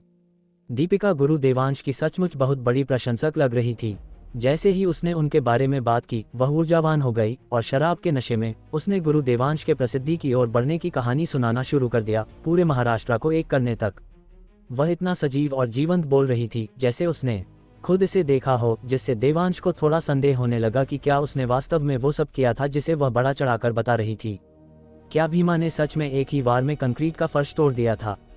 लक्ष्मी ने फटी आंखों से पूछा। दीपिका, झूठ कैसे हो सकता है? बलदेव व्यायामशाला में लोगों के एक समूह ने इसे देखा था। फर्श टूटने के बाद 3री मंजिल पर मौजूद खाने वालों ने भी इसे अपनी आंखों से देखा था। लक्ष्मी ने सिर हिलाया और आह भरी, तौबा तौबा, हथौड़े से भी कंक्रीट का फर्श तोड़ने में सैकड़ों या हजारों चोटें लगती हैं, है न? उसने एक मुक्के में कर दिया। क्या ये सच में कोई आम इंसान कर सकता है? उसका हाथ कितना सख्त होगा? चाहे कितना भी सख्त हो, बेकार है। क्या उसे गुरु देवांश की एक उंगली ने ही नहीं उड़ा दिया था और फिर मछलियों को खिलाने के लिए नदी में फेंक दिया? दीपिका ने उत्साह से कहा, एक उंगली से हाथ काटना, एक मुक्के से जान लेना। ये गुरु देवांश तो सचमुच कोई देवता हैं। बलवंत भी तारीफ में सिर हिलाए बिना न रह सका। तुमने कहा कि भैरव सिंह ने उन्हें कुचलने के लिए पहाड़ हिला दिया था, वो तो जरूर झूठ होगा, है ना? मुझे भी पहले लगा था कि यह झूठ है, लेकिन ये बात हाल ही में फैली है और हरिहरेश्वर जाने वाले लोग गवाही देने के लिए आगे आ रहे हैं, तो ये झूठ नहीं होना चाहिए, दीपिका ने बड़े यकीन के साथ कहा। बलवंत हक्का बक्का रह गया। पहाड़ को मजाक में हिला देना? फिर तो वह पहले ही भगवान है ना? क्या दशरथ मांझी के घर के सामने के 2 पहाड़ 2 देवताओं ने नहीं हटाए थे? भैरव सिंह के स्तर पर वह अब एक नश्वर इंसान नहीं है। दीपिका ने सिर हिलाया। और इस गुरु देवांश ने फिर भी उसे सिर्फ एक चाल में मार डाला। बलवंत हैरान लग रहा था, फिर देवांश की ओर देखा जो खाने पर ध्यान दे रहा था और तिरस्कार में होंठ सिकोड़ लिए। तू सही कह रही है, ये लड़का वाकई गुरु देवांश के सामने कचरा है। देवांश तुरंत नाराज हो गया। आप लोग जो चाहे बात करो, मुझे इसमें क्यों घसीट रहे हो? क्या तुझे कोई दिक्कत है? दीपिका ने ठंडेपन से पूछा, अपनी आंखें सिकोड़ते हुए। देवांश तुरंत झुक गया। मैं अपने शब्द वापस लेता हूँ, आप लोग जारी रखें। दीपिका ने तिरस्कार में नाक सिकोड़ी, फिर जारी रखा। नॉर्थ मुंबई 5 जिला एरेना प्रतियोगिता के बाद गुरु देवांश ने पूरे नॉर्थ मुंबई को एकजुट किया और सियांश ग्रुप की स्थापना की, जिसका बाजार मूल्य सीधे महाराष्ट्र के सबसे अमीर आदमी दिग्विजय देशमुख के करीब पहुंच रहा है। सबने पहले सोचा था कि देशमुख परिवार और गुरु देवांश कम से कम 1 या 2 दशक तक गतिरोध में रहेंगे, लेकिन उन्हें उम्मीद नहीं थी कि बस कुछ ही हफ्तों में देशमुख परिवार की स्थिति रातों रात बदल गई। नवनियुक्त परिवार प्रमुख ईशा देशमुख ने वास्तव में सीधे गुरु देवांश के सामने आत्मसमर्पण कर दिया और दक्षिण महाराष्ट्र 8 जिला गठबंधन ने बिना शर्त देशमुख परिवार के फैसले का समर्थन किया। इस प्रकार गुरु देवांश ने पूरे महाराष्ट्र को पूरी तरह से एकजुट किया। वह हासिल किया जो न तो यशवर्धन खन्ना और न ही दिग्विजय देशमुख कर पाए थे। महाराष्ट्र के निर्विवाद नंबर 1 व्यक्ति बन गए। कहा जाता है कि उनके हाथों में कम से कम हजारों करोड़ हैं। देवांश अब और नहीं सुन सकता था। इतना भी बड़ा चढ़ाकर नहीं है जैसा तुम कह रही हो। वो सब अचल संपत्ति हैं, उन्हें नकद में नहीं बदला जा सकता, तो उनके पास हाथ में इतना नकद कैसे हो सकता है? तू गुरु देवांश नहीं है, तुझे कैसे पता कि उनके पास नहीं है? तू साफ तौर पर बस जल रहा है। दीपिका ने नाक सिकोड़ी। उसका चेहरा तिरस्कार से भरा था। साफ तौर पर वह किसी को भी गुरु देवांश की इस तरह बदनामी नहीं करने देगी। सिया बोल पड़ी, वाकई इतना कैश फ्लो होना नामुमकिन है जब तक कि गुरु देवांश कंपनी चलाना जारी नहीं रखना चाहते और अपनी सारी संपत्ति बेच नहीं देते, वरना फंड का एक बड़ा हिस्सा कंपनी के सामान्य संचालन को सुनिश्चित करने के लिए खातों में होता है। अच्छा, समझ गई। दीपिका ने सिर हिलाया, सिया के स्पष्टीकरण को आसानी से स्वीकार करते हुए। सिया ने जारी रखा, लेकिन फिर भी विभिन्न कंपनियों से उन्हें हर साल जो मुनाफा मिल सकता है वह अभी भी एक खगोलीय आंकड़ा होना चाहिए। इंडस्ट्री के जानकारों ने अनुमान लगाया है कि अगर वे कुछ भी न करें तब भी वे साल में कम से कम 7 से 8 अरब 700-800 करोड़ कमा सकते हैं। अगर बाजार अच्छा रहा तो यह आंकड़ा 2 गुना भी हो सकता है। उद्धरण चिन्ह ... उद्धरण चिन्ह। ये सुनकर मिस्टर और मिसेज बलवंत ठाकुर और दीपिका सब खामोश हो गए। मिस्टर और मिसेज बलवंत ठाकुर बहुत खुश होते अगर वे साल में 7-8 हज़ार बचा पाते। दीपिका भी वैसी ही थी। 7-8 अरब तो छोड़ो, अगर वह साल में 70-80 हज़ार बचा पाती तो वह खुशी से नाच उठती। लोगों के बीच का अंतर इतना बड़ा क्यों है? दीपिका ने सिर हिलाया और आह भरी। हालांकि वह ईर्ष्या कर रही थी, लेकिन वह इससे निराश नहीं थी। आखिर गुरु देवांश अब एक आम इंसान नहीं थे और खुद की तुलना उनसे करना केवल उसकी परेशानियों को बढ़ाएगा। ये सोचकर दीपिका की नजरें घूमी और उसने असामान्य रूप से खुशामद करते हुए देवांश के कंधे से कंधा टकराया। कुछ चापलूसी भरे अंदाज में पूछा, छोटे भाई, तुम अब अपनी कंपनी चलाने से साल में कितना कमाते हो? देवांश ने नाखुशी से कहा, 7 या 8 अरब, और जब बाजार अच्छा होता है तो वह संख्या 2 गुनी हो सकती है। अगर तू डींग नहीं मारेगा तो मर जाएगा क्या? मैं तुझसे पैसे उधार नहीं मांग रही हूँ। दीपिका ने देवांश पर आंखें तरेरी, साफ तौर पर उसकी बातों पर विश्वास नहीं कर रही थी। बलवंत और लक्ष्मी ने भी बार बार आंखें घुमाई, साफ तौर पर वे भी उस पर विश्वास नहीं कर रहे थे। पैसे उधार लेने की बात चली है तो दीदी, आप अभी कहाँ काम कर रही हैं और क्या आप अपनी नौकरी से खुश हैं? देवांश ने पूछा। ये कैसा सवाल है? आज के ज़माने में किसकी नौकरी उन्हें खुश करती है? हर महीने खुद को खपाना, लगातार गाली और जिल्लत सहना और अंत में सिर्फ 5,000 रुपये कमाना। अगर परिवार को पैसों की ज़रूरत नहीं होती तो मैं बहुत पहले ही छोड़ चुकी होती। दीपिका ने सिर हिलाया और कड़वी मुस्कान दी। लेकिन अपनी बात पूरी करने के बाद उसे अचानक महसूस हुआ, सही बात है, हमारे परिवार में अब पैसों की कमी नहीं है। क्या इसका मतलब यह नहीं है कि मैं नौकरी छोड़ सकती हूँ और फाइनेंशियल कैशियर के रूप में काम कर सकती हूँ जो मेरे विषय से संबंधित है? खैर, अगर आप इससे खुश नहीं हैं तो छोड़ दें। मैं आपको मुंबई में एक ऐसी नौकरी दिलाऊंगा जो आपके विषय से मेल खाती हो। देवांश ने सिर हिलाया। हाँ, यह मामला सबसे ज़रूरी है। हालांकि उसने कहा नहीं, लेकिन हम सब जानते हैं कि यह लड़की पिछले कुछ सालों में पैसे कमाने के लिए एक साथ 3-3 नौकरियां कर रही है। अगर वह ऐसा करती रही तो लोहे का बना इंसान भी थकान से टूट जाएगा। बलवंत का दिल दुखता था जब वह इस बारे में बात करता था। अपने बाप की बकवास मत सुनो, ये बस दिन में काम करना, रात में खाना डिलीवर करना और वीकेंड पर मिडिल स्कूल के छात्रों को ट्यूशन देना है। यह उतना बड़ा चढ़ाकर नहीं है जितना वे कह रहे हैं, दीपिका ने मुस्कुराते हुए कहा, जैसे कि उसे इसकी आदत हो गई हो। दीपिका के उदासीन भाव को देखकर देवांश वास्तव में बहुत अच्छी तरह जानता था कि उसका काम साल के 365 दिन बिना रुके चलता था। लोहे की तो बात ही छोड़ो, एक रत्न भी ऐसी घिसाई बर्दाश्त नहीं कर सकता। और देवांश ये भी बहुत अच्छी तरह जानता था कि दीदी इतनी मेहनत पूरी तरह से इसलिए करती थी क्योंकि वह उम्मीदों पर खरा नहीं उतर रहा था। इसे छोड़ दो, नए साल के बाद हमारे साथ मुंबई चलो। लाभ और व्यवहार निश्चित रूप से आपकी तीनों मौजूदा नौकरियों से मिलने वाले कुल वेतन से बेहतर होगा, देवांश ने बड़ी चिंता के साथ कहा। सच में? क्या ये तुम्हारी अपनी कंपनी है? अगर ये तुम्हारी अपनी कंपनी है तो तुम्हें मुझे वेतन देने की जरूरत नहीं है, बस खाना और रहने की जगह दे देना, दीपिका ने हंसते हुए कहा। देवांश ने सिर हिलाया। ये वही कपूर ग्रुप है जिसका तुमने पहले जिक्र किया था। अगर आप तैयार हैं तो मैं अपने एक दोस्त से वहां आपके काम का इंतजाम करवा सकता हूं। वह दीपिका को सियांश ग्रुप में मुख्य वित्तीय अधिकारी के रूप में शामिल करने की व्यवस्था करना चाहता था, लेकिन ऐसा करने से निश्चित रूप से सियांश ग्रुप के मालिक के रूप में उसकी पहचान उजागर हो जाएगी और तब इसे छिपाना असंभव होगा। इसलिए उसने दीपिका को कुछ समय के लिए कपूर ग्रुप में भेजने की योजना बनाई और जब समय सही होगा तो वह सियांश ग्रुप में ट्रांसफर हो जाएगी। इस तरह वह अपनी पहचान गुप्त रख सकता था और दीपिका को पर्याप्त अनुभव हासिल करने की अनुमति भी दे सकता था ताकि वह अंततः अपने पैरों पर खड़ी हो सके। बेशक देवांश को अपनी दीदी की क्षमताओं पर अविश्वास नहीं था, इसके विपरीत वह उनकी क्षमताओं की बहुत प्रशंसा करता था। उन्हें साफ तौर पर यूनिवर्सिटी में दाखिला मिल गया था, लेकिन चूंकि परिवार के पास पैसे नहीं थे, इसलिए उन्होंने स्वेच्छा से यूनिवर्सिटी जाना छोड़ दिया और पढ़ने का अवसर उसे दे दिया। नतीजतन बाहर काम करते हुए उन्होंने पैसे कमाने के साथ साथ वयस्क कॉलेज प्रवेश परीक्षा भी दी और केवल 3 वर्षों में उन्होंने अकाउंटिंग से संबंधित शैक्षणिक प्रमाण पत्र प्राप्त किए जो यूनिवर्सिटी की डिग्री से भी अधिक मूल्यवान थे। ऐसी क्षमता के साथ जब तक उसे पर्याप्त मंच दिया जाता है वह निश्चित रूप से उड़ान भरेगी। उस समय सियांश ग्रुप के मुख्य वित्तीय अधिकारी के रूप में वह, मुख्य कार्यकारी अधिकारी के रूप में सिया और रिया कपूर के सहयोग के साथ वह पूरी तरह से एक बेफिक्र बॉस बन सकता था। यह एकदम सही होगा। तू मजाक तो नहीं कर रहा है? तू किसी को कपूर ग्रुप में भी लगवा सकता है।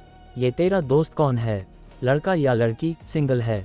दीपिका ने हैरानी से पूछा। उद्धरण चिन्ह ... उद्धरण चिन्ह। देवांश निशब्द लग रहा था। क्या मैंने पहले नहीं कहा था कि मेरी कपूर ग्रुप के साथ साझेदारी है तो मैं उनकी प्रेसिडेंट रिया से बात कर सकता हूँ। मैं उनसे आपकी मदद करने के लिए कहूँगा। छोटे भाई, तू तो कमाल है। तू मिस रिया से भी बात कर सकता है। लगता है तूने सच में बाजी पलट दी है। दीपिका जोर से हंसी। उद्धरण चिन्ह ... उद्धरण चिन्ह। देवांश ने कड़वे चेहरे के साथ कहा। दीदी, अगर आप रूपकों का उपयोग नहीं कर सकती तो मत करो, कोई आपको दोष नहीं देगा। दीपिका ने इसका बुरा नहीं माना, केवल कुछ अफसोस जताते हुए कहा, शर्म की बात है कि यह प्रेसिडेंट रिया एक महिला है, वरना क्या तू उससे पूछ सकता है कि क्या उसे गर्लफ्रेंड की जरूरत है? आखिर जमाना बदल गया है, उसे कहना कि लिंग को लेकर ज्यादा लकीर की फकीर न बने। आपके पापा, सुनिए, क्या ये किसी इंसान की तरह बात कर रही है? देवांश ने तुरंत बैकअप के लिए आवाज लगाई। बलवंत ने तुरंत दीपिका को घूरा। ढंग से बात कर। दीपिका ने यह सुनकर देवांश को गुस्से से घूरा, जो बदले में आत्मसंतुष्ट दिख रहा था, जैसे कि एक बड़ा अन्याय सही कर दिया गया हो। दिन के बाद दीपिका की नौकरी तय हो गई और मिस्टर और मिसेज बलवंत ठाकुर के दिलों पर रखा दूसरा सबसे आखिरी बड़ा पत्थर आखिरकार गिर गया। अब उनकी एकमात्र उम्मीद ये थी कि पीहू की बीमारी कब ठीक होगी। डाइनिंग टेबल साफ करने के बाद परिवार लिविंग रूम में बैठ गया, तरह तरह के फलों और स्नैक्स के साथ, और टीवी चालू कर दिया। इस साल के न्यू ईयर गाला का इंतजार करने लगा। देवांश देखना चाहता था कि रिया का तथाकथित सरप्राइज आखिर कितना चौंकाने वाला होगा। अध्याय 426, नए साल का जश्न, एक चमत्कार का गवाह बनने का पल। रात के 8 बजने में अभी आधा घंटा बाकी था, जो कि नए साल के जश्न के शुरू होने का तय समय था।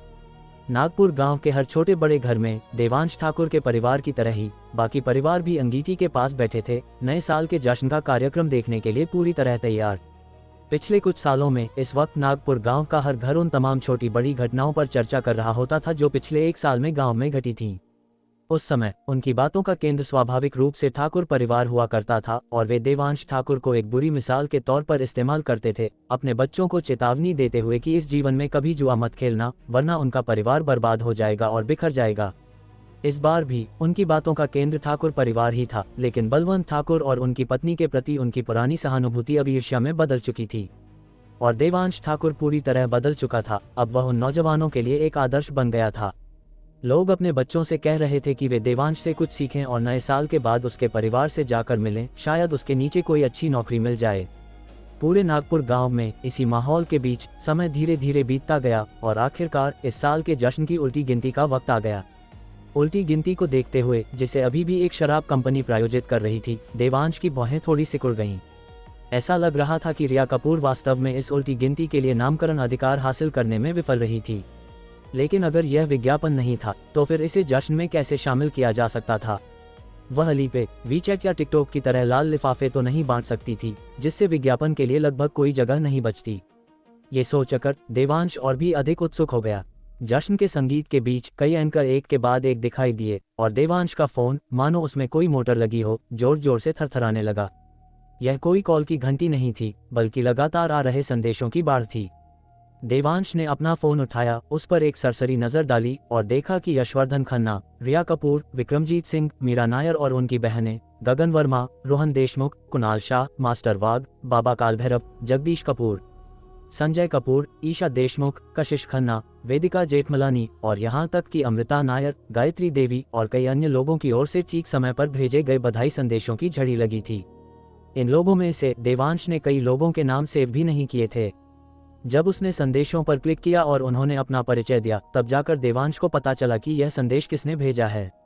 लेकिन देवांश ने उन्हें ध्यान से नहीं पढ़ा, उसने बस उन पर एक सरसरी नजर डाली, कोई जवाब नहीं दिया और फोन को एक तरफ फेंक दिया। जितना व्यस्त देवांश का फोन था, उतना ही व्यस्त सिया का फोन भी था। वह भी लगभग उसी समय पागलों की तरह थरथराने लगा, जिसके बाद सहकर्मियों के विभिन्न बधाई संदेश आने लगे। लेकिन देवांश के विपरीत सिया ने चुनिंदा संदेशों का जवाब दिया। वह देवांश की तरह लापरवाह और बेपरवाह नहीं थी। सिया को संदेशों का जवाब देने में व्यस्त देखकर और देवांश के फोन को लगातार बजते हुए भी उसके द्वारा अनदेखा करते देख दीपिका ठाकुर आह भरने से खुद को रोक नहीं पाए। इंसानों के बीच की तुलना वास्तव में खून खौला देती है। पिछले वर्षों में इस समय वह भी बेहद व्यस्त होती थी, लेकिन वह दूसरों के संदेशों का जवाब नहीं दे रही होती थी। इसके बजाय वह दूसरों को बधाई देने के लिए विभिन्न संदेश टाइप कर रही होती थी। इसके अलावा एक ही कंपनी के कई मालिकों के लिए वह एक ही तरह का संदेश इस्तेमाल नहीं कर सकती थी, उसे खुद लिखना पड़ता था, वरना अगर पता चल जाता तो बॉस के दिमाग में कामचोरी की बुरी छवि बन जाती और उसका आने वाला साल निश्चित रूप से अच्छा नहीं होता।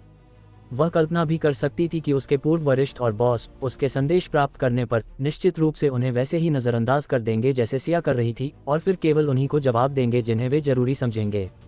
हालांकि उसे गुस्सा आ रहा था, लेकिन यही कॉर्पोरेट दुनिया थी, यह इतनी ही यथार्थवादी थी। गनीमत थी कि उसने इस्तीफा देने का फैसला कर लिया था और अब से उसे हर नए साल और त्योहार पर विभिन्न नेताओं को वैसे ही जी हुजूरी वाले बधाई संदेश नहीं भेजने पड़ेंगे जैसे वह पहले करती थी। और यह सब बदलने वाला व्यक्ति देवांश था, जो अब संदेशों की तरफ देख भी नहीं रहा था। तो अगर आप काफी ताकतवर हैं तो आपको वास्तव में परवाह करने की जरूरत नहीं है कि दूसरे क्या सोचते हैं। दीपिका ने अपने मन में आह भरी। उसे ऐसे छोटे भाई के होने पर और भी गर्व महसूस हुआ।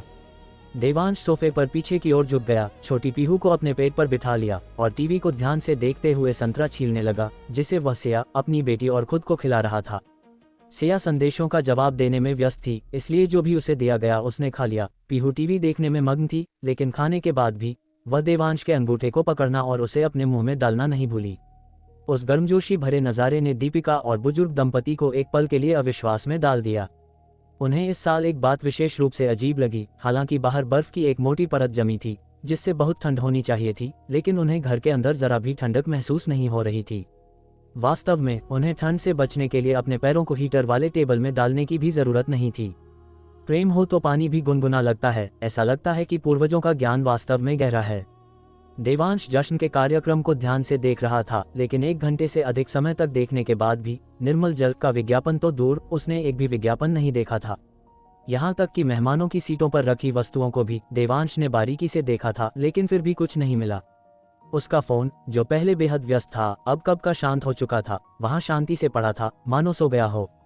लेकिन जैसे ही एक गायन कार्यक्रम खत्म होने वाला था, फोन फिर से थरथराया। देवांश का दिल धड़क उठा। उसने अपना फोन उठाया, उसे खोला और देखा कि यह रिया कपूर का संदेश था। सामग्री पढ़ने से पहले ही देवांश ने अनुमान लगा लिया था कि यह संभवतः निर्मल जल से संबंधित था। वास्तव में इसे खोलने पर रिया कपूर का संदेश था, बेबी के पापा, ये शुरू होने वाला है। देवांश ने इसे पढ़ा और कुछ हद तक निशब्द होकर जवाब दिया, तुम्हें तो पहले से पता था कि यह किस समय आएगा। तुम मुझे बता सकती थी, क्या वास्तव में मुझे शुरू से अब तक देखने की यह पीड़ा सहनी जरूरी थी। देवांश केवल कहने के लिए शिकायत नहीं कर रहा था, मौजूदा जश्न का कार्यक्रम वास्तव में बहुत दिलचस्प नहीं था।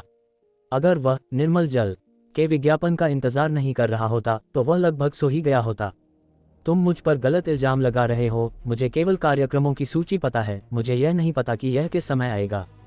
इसके अलावा यह एक क्लाइमैक्स की तरह है, अगर मैं तुम्हें बता देती कि मैं कब आऊंगी तो ये कितना उबाऊ होता। तुम्हें खुद थोड़ा थोड़ा करके इसे खोजना होगा, क्या ये ज्यादा दिलचस्प नहीं है। इस संदेश को देखकर देवांश ने लापरवाही से इसे हटा दिया, फिर फोन को एक तरफ फेंक दिया, अगले कार्यक्रम के शुरू होने का इंतजार करने लगा। जैसा कि हम सभी जानते हैं, जादू मूल रूप से विभिन्न तकनीकों और उपकरणों के माध्यम से असंभव दिखने वाले कारनामे करने की कला है। लेकिन जो जादूगर अब मंच पर आने वाला है, वह वास्तव में कुछ नया करने की तैयारी कर रहा है। तो यहाँ मौजूद दर्शक और अपने टीवी के सामने बैठे दोस्त, क्या आप एक चमत्कार देखने के लिए तैयार हैं? आइए हम ग्लोबल मैजिशियन कंपटीशन के चैंपियन जादूगर आकाश के लिए तालियां बजाएं। एंकर ने दर्शकों में एक निश्चित स्थान की ओर इशारा करते हुए कहा और टीवी स्क्रीन तुरंत दर्शकों की अगली पंक्ति में एक मेज पर स्विच हो गई। गोल मेज पर दोनों तरफ जाने माने मशहूर कलाकार बैठे थे और बिल्कुल केंद्र में एक नौजवान बैठा था जिसके बाल छोटे थे, उसकी आस्तीन कोहनी तक मुड़ी हुई थी, जिससे उसकी दोनों नंगी कलाइयां दिख रही थीं। कैमरे को अपनी ओर मुड़ते देख आकाश ने अपने हाथ सबको दिखाए, फिर मुस्कुराया और कहा, नमस्ते दर्शक दोस्तों, नया साल मुबारक हो। सही है, ये फिर से मैं ही हूँ, जादूगर आकाश, जिसे आप वह कहते हैं जो एंकरों को अपना साथी बना लेता है। जैसे ही उसने ये कहा, पूरे हॉल में एक हल्की हंसी की लहर दौड़ गई। देवांश को समझ नहीं आया कि इसमें इतना मजेदार क्या था, इसलिए उसने सिया की ओर देखा। सिया ने भी अपना सिर हिलाया, ये दिखाते हुए कि उसे नहीं पता। अंत में दीपिका ने समझाया, पिछले साल के जश्न में उसके द्वारा किए गए एक जादू का नेटिजन्स ने पर्दाफाश कर दिया था।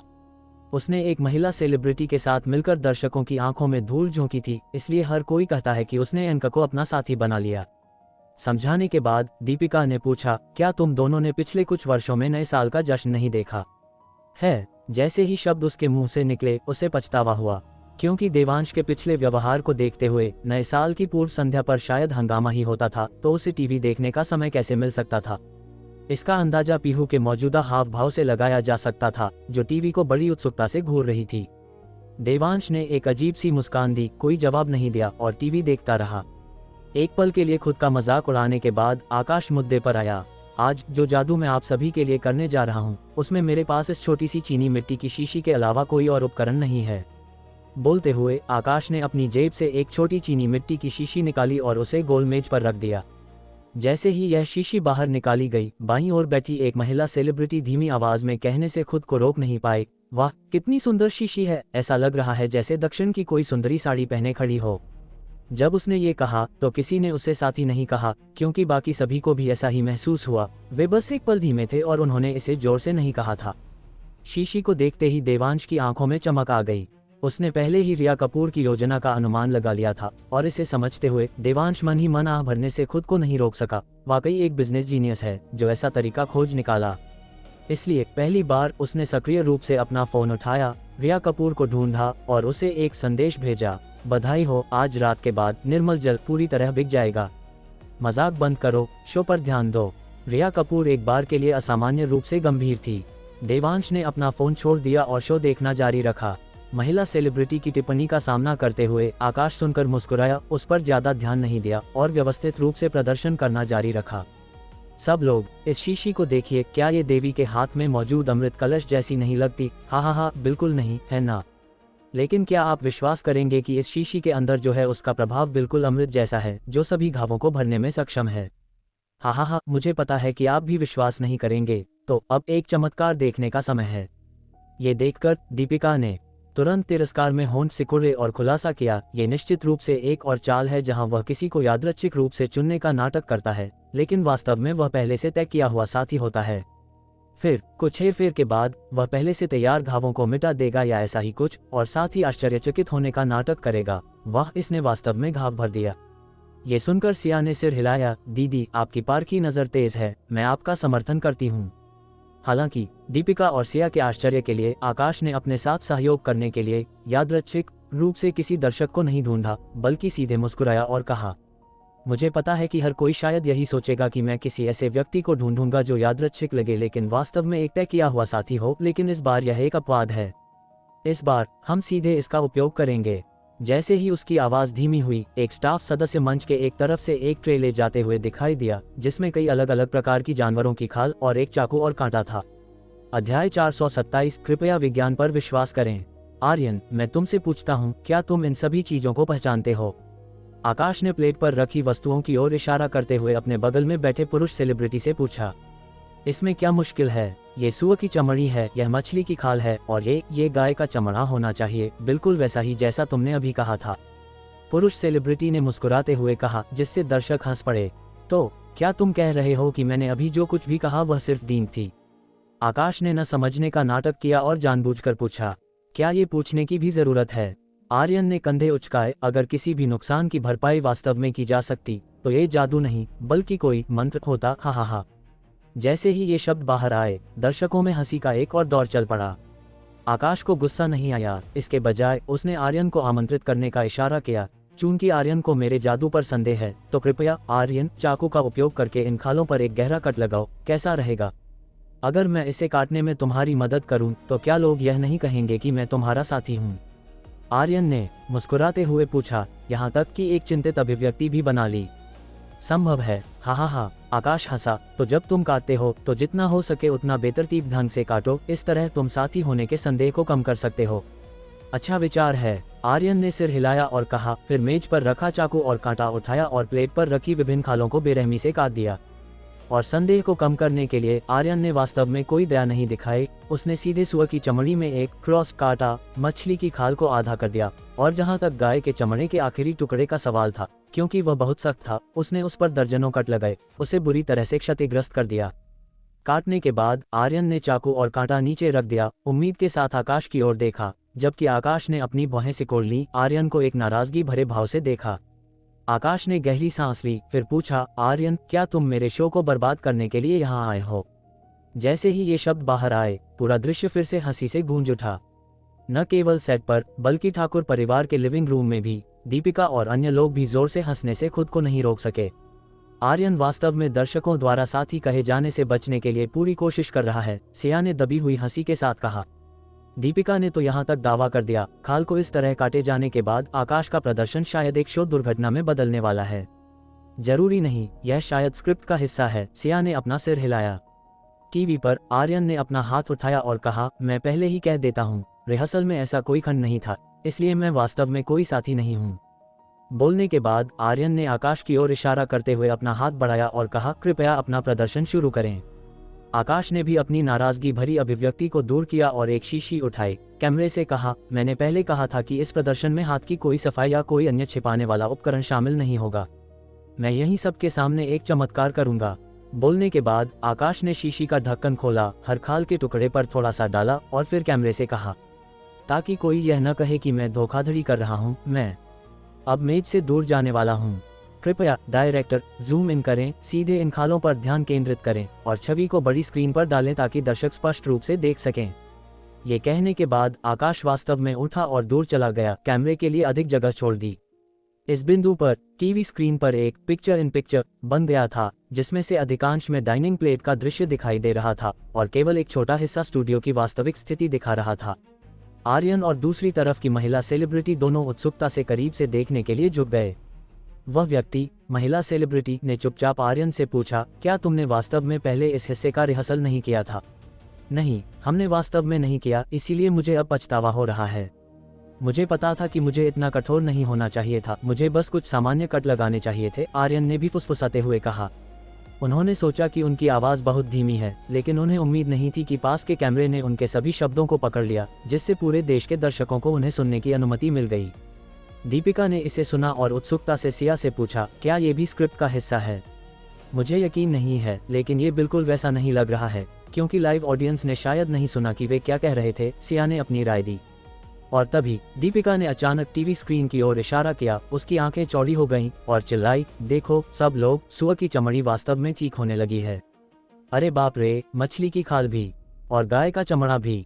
टीवी स्क्रीन पर सभी ने स्पष्ट रूप से देखा कि कटी हुई खाल के कई टुकड़े वास्तव में नग्न आंखों को दिखाई देने वाली गति से ठीक हो रहे थे। बस कुछ ही सांसों में उन खालों के घाव पूरी तरह से गायब हो गए, वास्तव में दर्शकों की आंखों के ठीक सामने निर्बाध मरम्मत प्राप्त कर रहे थे। मैंने अभी क्या देखा? महिला सेलिब्रिटी ने अपना मुंह ढक लिया, उसका चेहरा अविश्वास से भरा था। उसके बगल में आर्यन भी हक्का बक्का रह गया, प्लेट पर पड़े खाल के कई टुकड़ों की ओर इशारा करते हुए समझ नहीं पा रहा था कि क्या कहे। बड़ी स्क्रीन देख रहे दर्शक सन रह गए और कुछ अपनी आंखों पर विश्वास न करते हुए सीधे डाइनिंग प्लेट की ओर भागे और बारीकी से निरीक्षण करने लगे। कुछ ने तो चाकू और कांटा भी निकाला, खालों को कुरेदते हुए। ऐसा लग रहा था कि वे उन कट के निशानों को खोजने की कोशिश कर रहे थे। लेकिन सभी के आश्चर्य के लिए उस व्यक्ति द्वारा अभी अभी की गई हल्की खरोंचें भी तुरंत गायब हो गईं। इस दृश्य को देखने के बाद हर कोई चौंका हुआ था। अब कोई जांच करने के लिए आगे नहीं आया, बल्कि अपनी सीटों पर बैठ गया, कानाफूसी और इशारा करते हुए। थोड़ी देर बाद एक शांत आर्यन ने आखिरकार एक वाक्य बोला, यह एक विशेष प्रॉप है ना? हर किसी ने मूल रूप से सोचा था कि आकाश इसका खंडन करेगा, लेकिन उनके आश्चर्य के लिए आकाश ने अभूतपूर्व रूप से सीधे स्वीकार कर लिया, क्या ये स्पष्ट नहीं है? बेशक यह एक विशेष प्रॉप है। आखिरकार ये जादू है, कोई मंत्र नहीं। किसी को उम्मीद नहीं थी कि आकाश इसे स्वीकार करेगा, और एक पल के लिए वे समझ नहीं पाए कि क्या करें।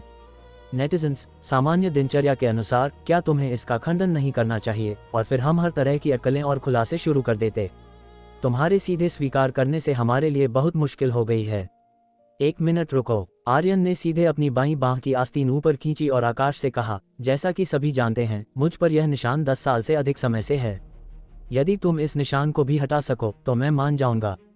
ये सुनकर आकाश ने तुरंत अपनी भौहें सिकोड़ ली और मना कर दिया, मजाक मत करो, ये रिहर्सल में नहीं है।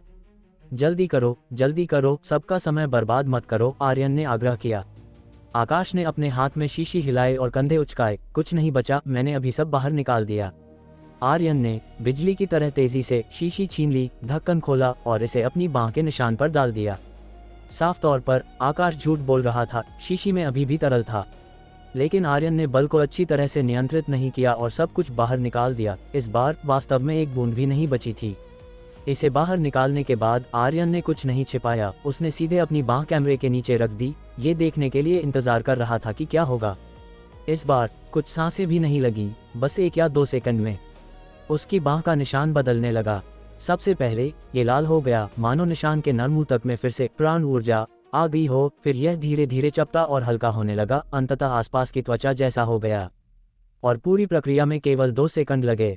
सामने वाली महिला सेलिब्रिटी सन रह गई, मौके पर मौजूद दर्शक सन रह गए और अपने टीवी के सामने बैठे लोग भी सन रह गए, क्योंकि वे सभी जानते थे कि आर्यन की बांह पर निशान सालों पहले एक नाटक की शूटिंग के दौरान लगा था। क्योंकि उस समय चिकित्सा का स्तर आमतौर पर खराब था, इसलिए यह निशान छोड़ गया। हालांकि कॉस्मेटिक सर्जरी उद्योग अब उन्नत है, लेकिन वे इतने पुराने निशान के बारे में कुछ नहीं कर सकते थे। इसके अलावा एक पुरुष अभिनेता के लिए बांह पर निशान कोई बड़ी बात नहीं थी, इसलिए इसका इलाज कभी नहीं किया गया था। लेकिन अब आर्यन ने अपने दूसरे हाथ से अपनी बांह को महसूस किया, उसका चौंका हुआ चेहरा अवर्णनीय था। इस पल आकाश ने सीधे कैमरे का लेंस अपनी ओर मोड़ा, कृपया विज्ञान पर विश्वास करें, ये सब जादू के करतब हैं। आज का प्रदर्शन यहीं समाप्त होता है, धन्यवाद। दृश्य बदल गया और कैमरा मंच पर एंकर की ओर लौट आया। ठीक है, धन्यवाद आकाश, ये वास्तव में एक अद्भुत जादू प्रदर्शन था। तो हर कोई जानता है। हालांकि एंकर वाकपटु था, लेकिन न तो लाइव ऑडियंस और न ही टीवी के सामने बैठे दोस्त अब जश्न के कार्यक्रम पर ध्यान केंद्रित कर रहे थे। इसके बजाय उन सभी ने मौजूदा ट्रेंडिंग टॉपिक्स को देखने के लिए अपने फोन खोल लिए। यकीनन आकाश का न्यू ईयर मैजिक, जो मूल रूप से ट्रेंडिंग सर्च शब्दों में नहीं था, अचानक 27वें स्थान पर दिखाई दिया। फिर एक रिफ्रेश के बाद ये 15वें स्थान पर था और कुछ सेकंड बाद ये 3रे स्थान पर पहुंच गया। इतना ही नहीं, बल्कि अन्य संबंधित शब्द जैसे आकाश मैजिक खुलासा यह विज्ञान है या चमत्कार? क्या आर्यन का निशान असली है या नकली? क्या आर्यन एक साथी है? आदि भी ट्रेंडिंग सूची में ऊपर चढ़ गए। ये शब्द मूल रूप से काफी सामान्य थे, लेकिन बहुत जल्दी आकाश न्यू ईयर मैजिक हूबहू शीशी नाम का एक शब्द एक भयानक गति से ट्रेंडिंग सूची के शीर्ष पर पहुंच गया। जब सबने देखने के लिए क्लिक किया तो वे तुरंत मंत्रमुग्ध हो गए और एक पल के लिए अपनी नजरें नहीं हटा सके। अध्याय 428 क्रिस्टल सा निर्मल जल दे आपको बेदाग निखार। ट्रेंडिंग टॉपिक पर क्लिक करते ही सबसे पहली चीज जिसने सबका ध्यान खींचा वह थी एक प्राचीन शैली का छोटा वीडियो। दृश्य में पहाड़ों में बर्फ से ढके बांस के जंगल के बीच एक हरे गाउन में एक बेहद खूबसूरत महिला को शानदार ढंग से नाचते हुए दिखाया गया। सफेद बर्फ उसकी त्वचा के साथ मिल रही थी, जिससे उसका पहले से ही गोरा और कोमल रंग और भी अधिक बेदाग और बर्फीला लग रहा था। खासकर वीडियो के अंत में जब आसमान से भारी बर्फ गिर रही थी, सुंदर महिला बर्फ में खड़ी थी, बर्फ के टुकड़ों को अपने खुले कंधों और गर्दन पर गिरने दे रही थी, जो उसके शरीर के तापमान से तुरंत पानी की बूंदों में पिघल रहे थे। उसकी गोरी त्वचा को जमी हुई वसा की तरह सजा रहे थे, जिससे कोई भी अनचाहे ही एक घूंट लेना चाहेगा। और तभी सुंदर महिला ने अचानक अपने कंधों को थोड़ा उचकाया, अपने कंधे पर पानी की बूंदों को देखा, मानो वह बर्फ के टुकड़ों की घुसपैठ को बर्दाश्त नहीं कर सकती थी। उसके होंठ थोड़े खुले ऑर्किड की तरह सांस छोड़ते हुए एक मुश्किल से सुनाई देने वाली आह निकली, जिससे सुनने वालों का दिल हमदर्दी से भर गया। एक कोमल आह के बाद सुंदर महिला अचानक भारी बर्फ के बीच नंगे पैर पास ही एक बांस के घर की ओर भागी। जैसे ही महिला ने दरवाजा खोला और प्रवेश किया, वीडियो स्क्रीन बदल गई, जिसमें सभी के सामने एक गोलाकार स्नान कुंड प्रस्तुत किया गया। कुंड के किनारे साफ और सुव्यवस्थित थे, पूरी तरह से खाली, केवल एक रेशमी दुपट्टा दूर रखा था, जो प्रतीत होता था कि किसी चीज को ढक रहा है, वहां चुपचाप खड़ा था। इसके बाद महिला की सीधी, गोल और सुडौल पिंडलियां फ्रेम में दिखाई दी, चिकनी और बेदाग, धीरे धीरे कुंड में कदम रखते हुए। फिर स्क्रीन फिर से बदल गई, जिससे महिला कुंड में अपने सुगंधित कंधों को थोड़ा खुला दिखाते हुए नजर आई। इस पल महिला कुंड के दूर छोर की ओर तैरी, फिर किनारे पर रखे रेशमी दुपट्टे को हटाने के लिए अपनी बर्फ जैसी सफेद बांह बढ़ाई, नीचे ढकी हुई वस्तु का असली रूप उजागर किया। ये और कोई नहीं बल्कि वही चीनी मिट्टी की शीशी थी, जिसका उपयोग आकाश ने जश्न के कार्यक्रम में अपने जादू की चाल के लिए किया था। हालांकि इस शीशी पर अति सुंदर नक्काशी थी। ये वीडियो वाली सुंदर लड़की का एक सजीव सुंदर चित्र था, जो बोतल पर छपा था। जैसे ही सुंदर महिला ने शीशी को घुमाया, हर कोई स्पष्ट रूप से देख सकता था कि बोतल के दूसरी तरफ 4 बड़े अक्षरों में निर्मल जल एक सुंदर और अलौकिक सुलेख में लिखा था। और तभी सुंदर महिला ने शीशी खोली, अपनी पतली कोमल उंगलियों पर थोड़ा सा लिया और इसे अपने कंधों पर लगाया, जो पहले बर्फ के टुकड़ों से गीले हो गए थे। इसके बाद उसके मुंह के कोने थोड़े मुड़े और उसने कैमरे की ओर अपना सिर घुमाया, हल्का मुस्कुराते हुए कहा, बेदाग निखार ही आपकी पूंजी है और यही आपका आत्मविश्वास भी। फिर स्क्रीन फिर से बदल गई, शीशी के दोनों किनारों को दिखाते हुए नीचे 8 बड़े अक्षरों में लिखा था, निर्मल जल आपको दे बेदाग निखार। हालांकि पूरा वीडियो यहीं समाप्त हो गया, लेकिन अब सभी के दिमाग में सुंदर महिला की सुंदर आकृति और आश्चर्यजनक चेहरा भरा हुआ था, इतना कि कई लोग रिप्ले क्लिक करने से खुद को नहीं रोक सके। और इस वीडियो के नीचे की टिप्पणियां समान रूप से 2 शब्द थीं, मेरी बीवी। ये सही है, ये वीडियो निर्मल जल का एक विज्ञापन था, जिसे सियांश ग्रुप द्वारा निर्मित किया गया था और जिसमें साया सालियान ने अभिनय किया था। पूरा विज्ञापन सामंजस्यपूर्ण और प्राकृतिक था, जिसमें जबरदस्ती बेचने का जरा सा भी संकेत नहीं था, जो इसे अविस्मरणीय बना रहा था। इसलिए इस ट्रेंडिंग टॉपिक के भीतर पहले प्रचार वीडियो के अलावा अन्य सभी संदेश थे। इस साल नए साल की बधाई देने अपनी गर्लफ्रेंड के घर जा रहा हूँ, अब मुझे पता है कि क्या उपहार ले जाना है, धन्यवाद साया सालियान, मेरी बीवी। उसी समय दूसरा ट्रेंडिंग टॉपिक था, निर्मल जल आपको दे बेदाग निखार। इस ट्रेंडिंग टॉपिक में वे सभी सवाल थे कि निर्मल जल कहां से खरीदा जा सकता है, और इसके अलावा साया सालियान के लिए विभिन्न प्रशंसाएं थीं। उसे स्वर्ग की अप्सरा कहा जा रहा था। कुछ समय के लिए साया सालियान नाम भी ट्रेंडिंग टॉपिक्स में आ गया, लेकिन इन विषयों के बीच कुछ अन्य आवाजें भी मिली जुली थीं। इस निर्मल जल का बॉस कौन है? वे वास्तव में नए साल के जश्न में अपनी जगह बनाने में कामयाब रहे। क्या जश्न के कार्यक्रम में जादू की चाल स्पेशल इफेक्ट्स थी? देश ऐसे नकली विज्ञापन के बारे में कुछ क्यों नहीं कर रहा है? अगर इसका वास्तव में इतना अच्छा प्रभाव होता तो क्या इसे अभी भी विज्ञापन की आवश्यकता होती? ये बहुत पहले ही घर घर में मशहूर हो गया होता, है ना? अफसोस, आज की पूंजी वास्तव में सर्वव्यापी है। एक पूरी तरह से अच्छा जादू प्रदर्शन अंततः एक विज्ञापन बन गया। जश्न के कार्यक्रम में विज्ञापन देने के लिए उन्होंने निश्चित रूप से एक खगोलीय राशि खर्च की होगी। मैं ये कह रहा हूँ, यदि इस निर्मल जल का कोई प्रभाव है तो मैं लाइव स्ट्रीम में गोबर खाऊंगा। इन आवाज़ों के उभरने के साथ अन्य ट्रेंडिंग टॉपिक जल्दी दिखाई दिए, जैसे निर्मल जल कितना प्रभावी है, साया सालियान बर्फ में नाचती है, जश्न के कार्यक्रम पर विज्ञापन।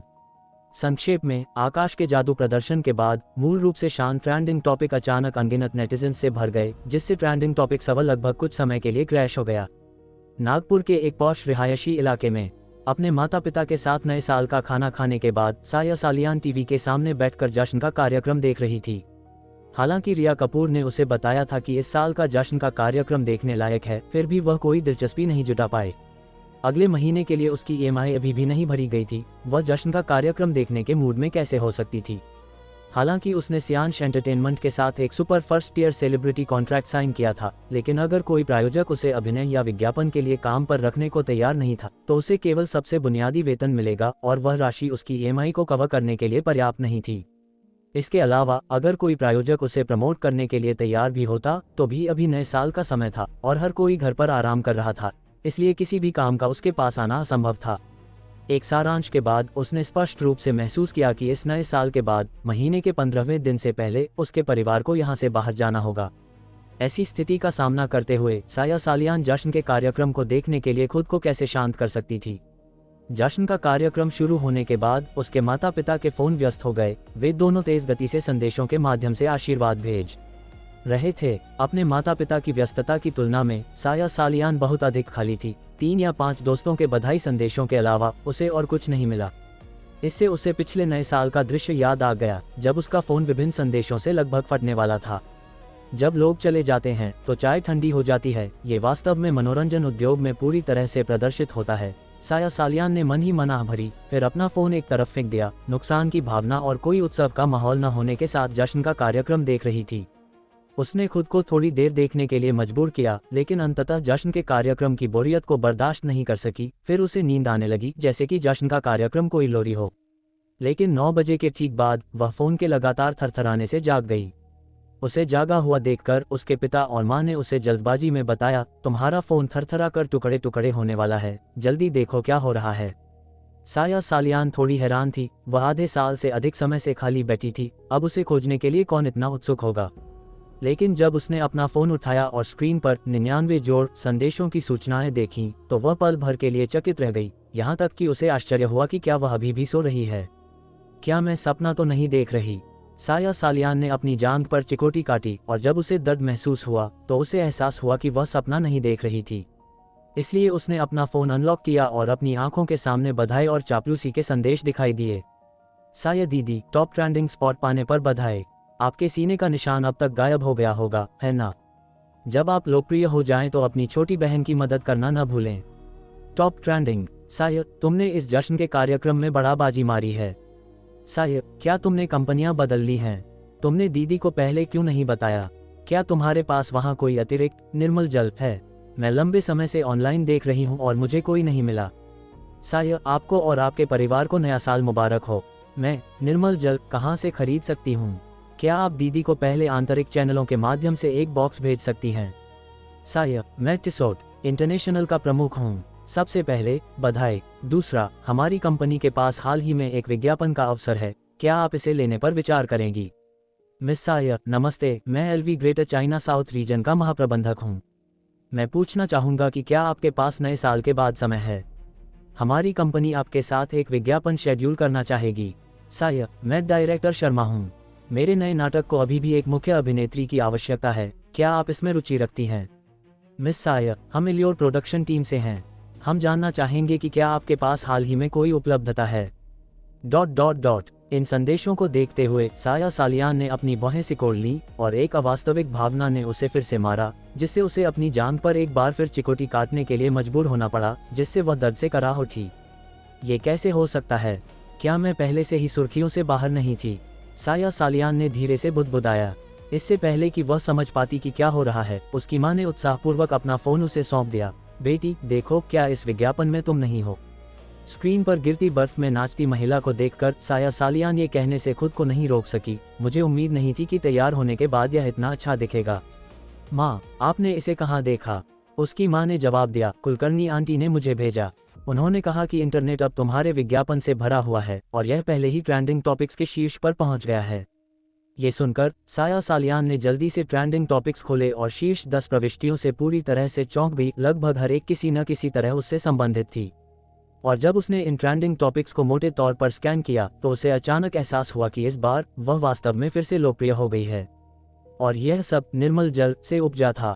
लेकिन इससे पहले कि वह खुश महसूस कर पाती, उसके सीने के निशान के विचार ने उसकी आंखों में उदासी और निराशा का संकेत अनचाहे ही ला दिया। भले ही ये लोग अब कितने भी मिलनसार क्यों ना हो, अगर उन्हें उसके सीने के निशान के बारे में पता चला तो वे निश्चित रूप से मुड़ेंगे और चले जाएंगे, उसे समझाने का कोई मौका नहीं देंगे। अगर वास्तव में ऐसा हुआ तो उसका अभिनय करियर पूरी तरह से खत्म हो जाएगा। अगर यह चीज वास्तव में निशान मिटा सकती तो कितना अच्छा होता। साया सालियान ने आह भरी, अपने कपड़ों के ऊपर से अपने सीने के घाव को सहलाते हुए। जाहिर है उसे निर्मल जल पर विश्वास नहीं था, बल्कि वह इसे बाजार में मौजूद उन कॉस्मेटिक उत्पादों में से एक मानती थी जो लोगों को लूटते हैं और धोखा देते हैं। अध्याय 429, तुम मुझ पर विश्वास न करो पर गुरु देवांश पर संदेह मत करना। वास्तव में यह उसकी गलती नहीं थी। आखिरकार उसने विज्ञापन की शूटिंग के दौरान निर्मल जल का इस्तेमाल किया था। हालांकि इसे लगाने पर बहुत आरामदायक महसूस हुआ, लेकिन शूटिंग के एक हफ्ते बाद भी निशान बिल्कुल नहीं बदला था। इसलिए अंत में जब शूटिंग की बात आई तो उसने निशान को पूरी तरह से ढकने के लिए अभी भी एक बंद गले का हरा लंबा गाउन पहनना चुना। ठीक इसलिए क्योंकि उसका निशान ठीक नहीं हुआ था। उसने ब्रांडों के किसी भी निमंत्रण या बधाई संदेश का जवाब नहीं दिया था। वह कैसे जवाब दे सकती थी? उन्हें स्वीकार करे और फिर कार्यक्रम में जाए केवल सार्वजनिक रूप से बेनकाब होने के लिए। ये सोचकर उसे लगा जैसे वह धोखाधड़ी कर रही है, एक पूरी तरह से अप्रभावी विज्ञापन फिल्माया है। यह विशुद्ध रूप से दर्शकों को धोखा देना था। इसके अलावा ट्रेंडिंग टॉपिक पर ऐसा विषय पहले से ही उबल रहा था, क्या साया सालियान के सीने का निशान ठीक हो गया है? शब्द पहले ही शीर्ष 3 में प्रवेश कर चुका था और जैसे जैसे ये ट्रेंडिंग टॉपिक फैला, साया सालियान के सीने के निशान की तस्वीरें खो दी गईं और ट्रेंडिंग टॉपिक के सबसे ऊपर पोस्ट की गईं, जो बेहद भड़कीली लग रही थीं। तो इस ट्रेंडिंग टॉपिक के तहत तीखे सवाल एक भारी ज्वार की तरह आने लगे। हम उम्मीद करते हैं कि साया सालियान आगे आएंगी और तथ्यों को स्पष्ट करेंगी। आज के ज़माने में सेलिब्रिटी एंडोर्समेंट की वास्तव में कोई सीमा नहीं है। एंडोर्समेंट फीस के लिए उन्हें उत्पाद की प्रभावशीलता की परवाह नहीं है। क्या ये जनता को ठगना नहीं है? मेरा सुझाव है कि सरकार इसकी पूरी जांच करे। अगर साया सालियान अपनी बेगुनाही साबित नहीं कर सकती तो मेरा सुझाव है कि सभी नेटिजन्स साया सालियान का बहिष्कार करें। निर्मल जल का बहिष्कार करें। साया सालियान, ये धोखाधड़ी है। सियांश ग्रुप, यह अवैध है। भ्रामक विज्ञापन, सरकार निश्चित रूप से आपको आसानी से नहीं छोड़ेगी। इन तीखे और चुभने वाले विषयों को देखते हुए साया सालियान को लगा जैसे उसके पूरे शरीर पर बर्फ का पानी डाल दिया गया हो, जिससे वह बेकाबू होकर कांपने लगी। जिस चीज ने उसे और भी अधिक निराश किया वह ये थी कि उसे स्पष्ट रूप से याद था कि इस ट्रेंडिंग टॉपिक में पिन की गई तस्वीर खुद उसके अलावा केवल उसकी सबसे अच्छी दोस्त के पास थी जिसने उसे हार दिया था। क्या तस्वीर गलती से लीक हो गई थी या उसने सक्रिय रूप से इसे ऑनलाइन पोस्ट किया था? साया सालियान को नहीं पता था। इससे पहले कि वह अपनी बेगुनाही साबित करने की मांग करने वाले इन विषयों से खुद को निकाल पाती, एक और नया ट्रेंडिंग टॉपिक जो तेजी से ऊपर चढ़ा था उसकी नज़रों में आया। साया सालियान ने आधिकारिक घोषणा की, अपनी बेगुनाही साबित करने के लिए नए साल के पहले दिन रात 8 बजे लाइव ब्रॉडकास्ट।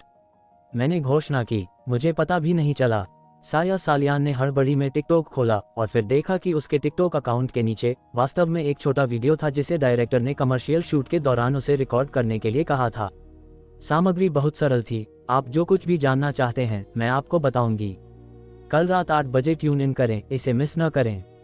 उसने मूल रूप से सोचा था कि यह कमर्शियल पर ट्रैफिक लाने के लिए सिर्फ एक छोटा वीडियो था, लेकिन उसे कभी उम्मीद नहीं थी कि कंपनी इसे लाइव ब्रॉडकास्ट के प्रीव्यू में बदल देगी। जहां तक सवाल है कि उसके टिकटॉक अकाउंट के नीचे अचानक ऐसा वीडियो क्यों दिखाई दिया, तो इसका कारण भी बहुत सरल था। कॉन्ट्रैक्ट साइन करने के बाद विभिन्न सोशल प्लेटफॉर्म के उसके अकाउंट और पासवर्ड पहले ही सियांश एंटरटेनमेंट कंपनी को सौंप दिए गए थे, जहां समर्पित कर्मचारी उनका प्रबंधन कर रहे थे। इस तथ्य के साथ कि यह ट्रेंडिंग टॉपिक शब्द बहुत लंबा था और जिस गति से यह ट्रेंडिंग टॉपिक पर चढ़ा वह भी अत्यंत असामान्य थी, ये स्पष्ट था कि कोई ट्रेंडिंग टॉपिक खरीद रहा था। तो ये वीडियो और ट्रेंडिंग टॉपिक निश्चित रूप से सियांश एंटरटेनमेंट की ऑपरेशन टीम का काम था।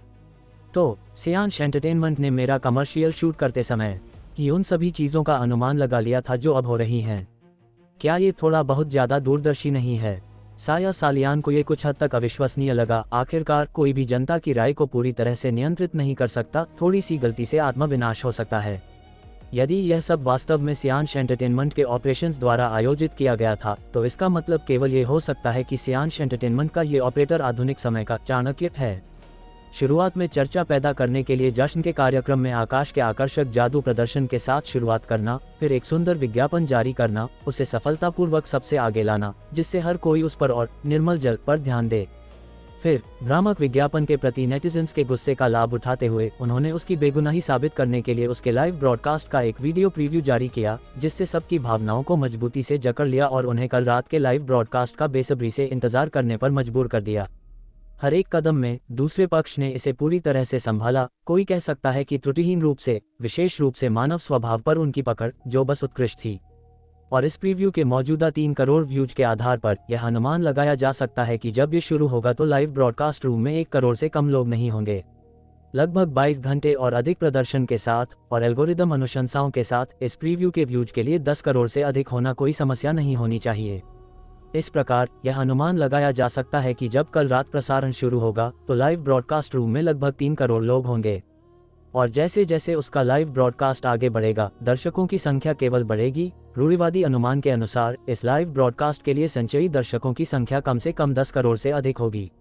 इतने विशाल दर्शकों के साथ कंपनी की ऑपरेशन टीम को केवल उन्हें थोड़ा गुमराह करने की आवश्यकता होगी और वे मौके पर ही निर्मल जल की 50-60 लाख बोतलें बेचने में सक्षम हो सकते हैं। हालांकि कीमत अभी अज्ञात है, लेकिन ऐसी पैकेजिंग के 200 से कम होने का अनुमान नहीं है। इस तरह गणना करने पर एक ही लाइव ब्रॉडकास्ट कम से कम 100 से 120 करोड़ का राजस्व उत्पन्न कर सकता है। सियांश एंटरटेनमेंट के लिए यह एक पूर्ण लॉटरी थी। जहां तक उसका सवाल था, वह निश्चित रूप से उस समय अपनी बेगुनाही साबित करने में असमर्थ होगी और इस प्रकार उन नेटिजन्स के अपमान को सहेगी जिन्होंने निर्मल जल नहीं खरीदा।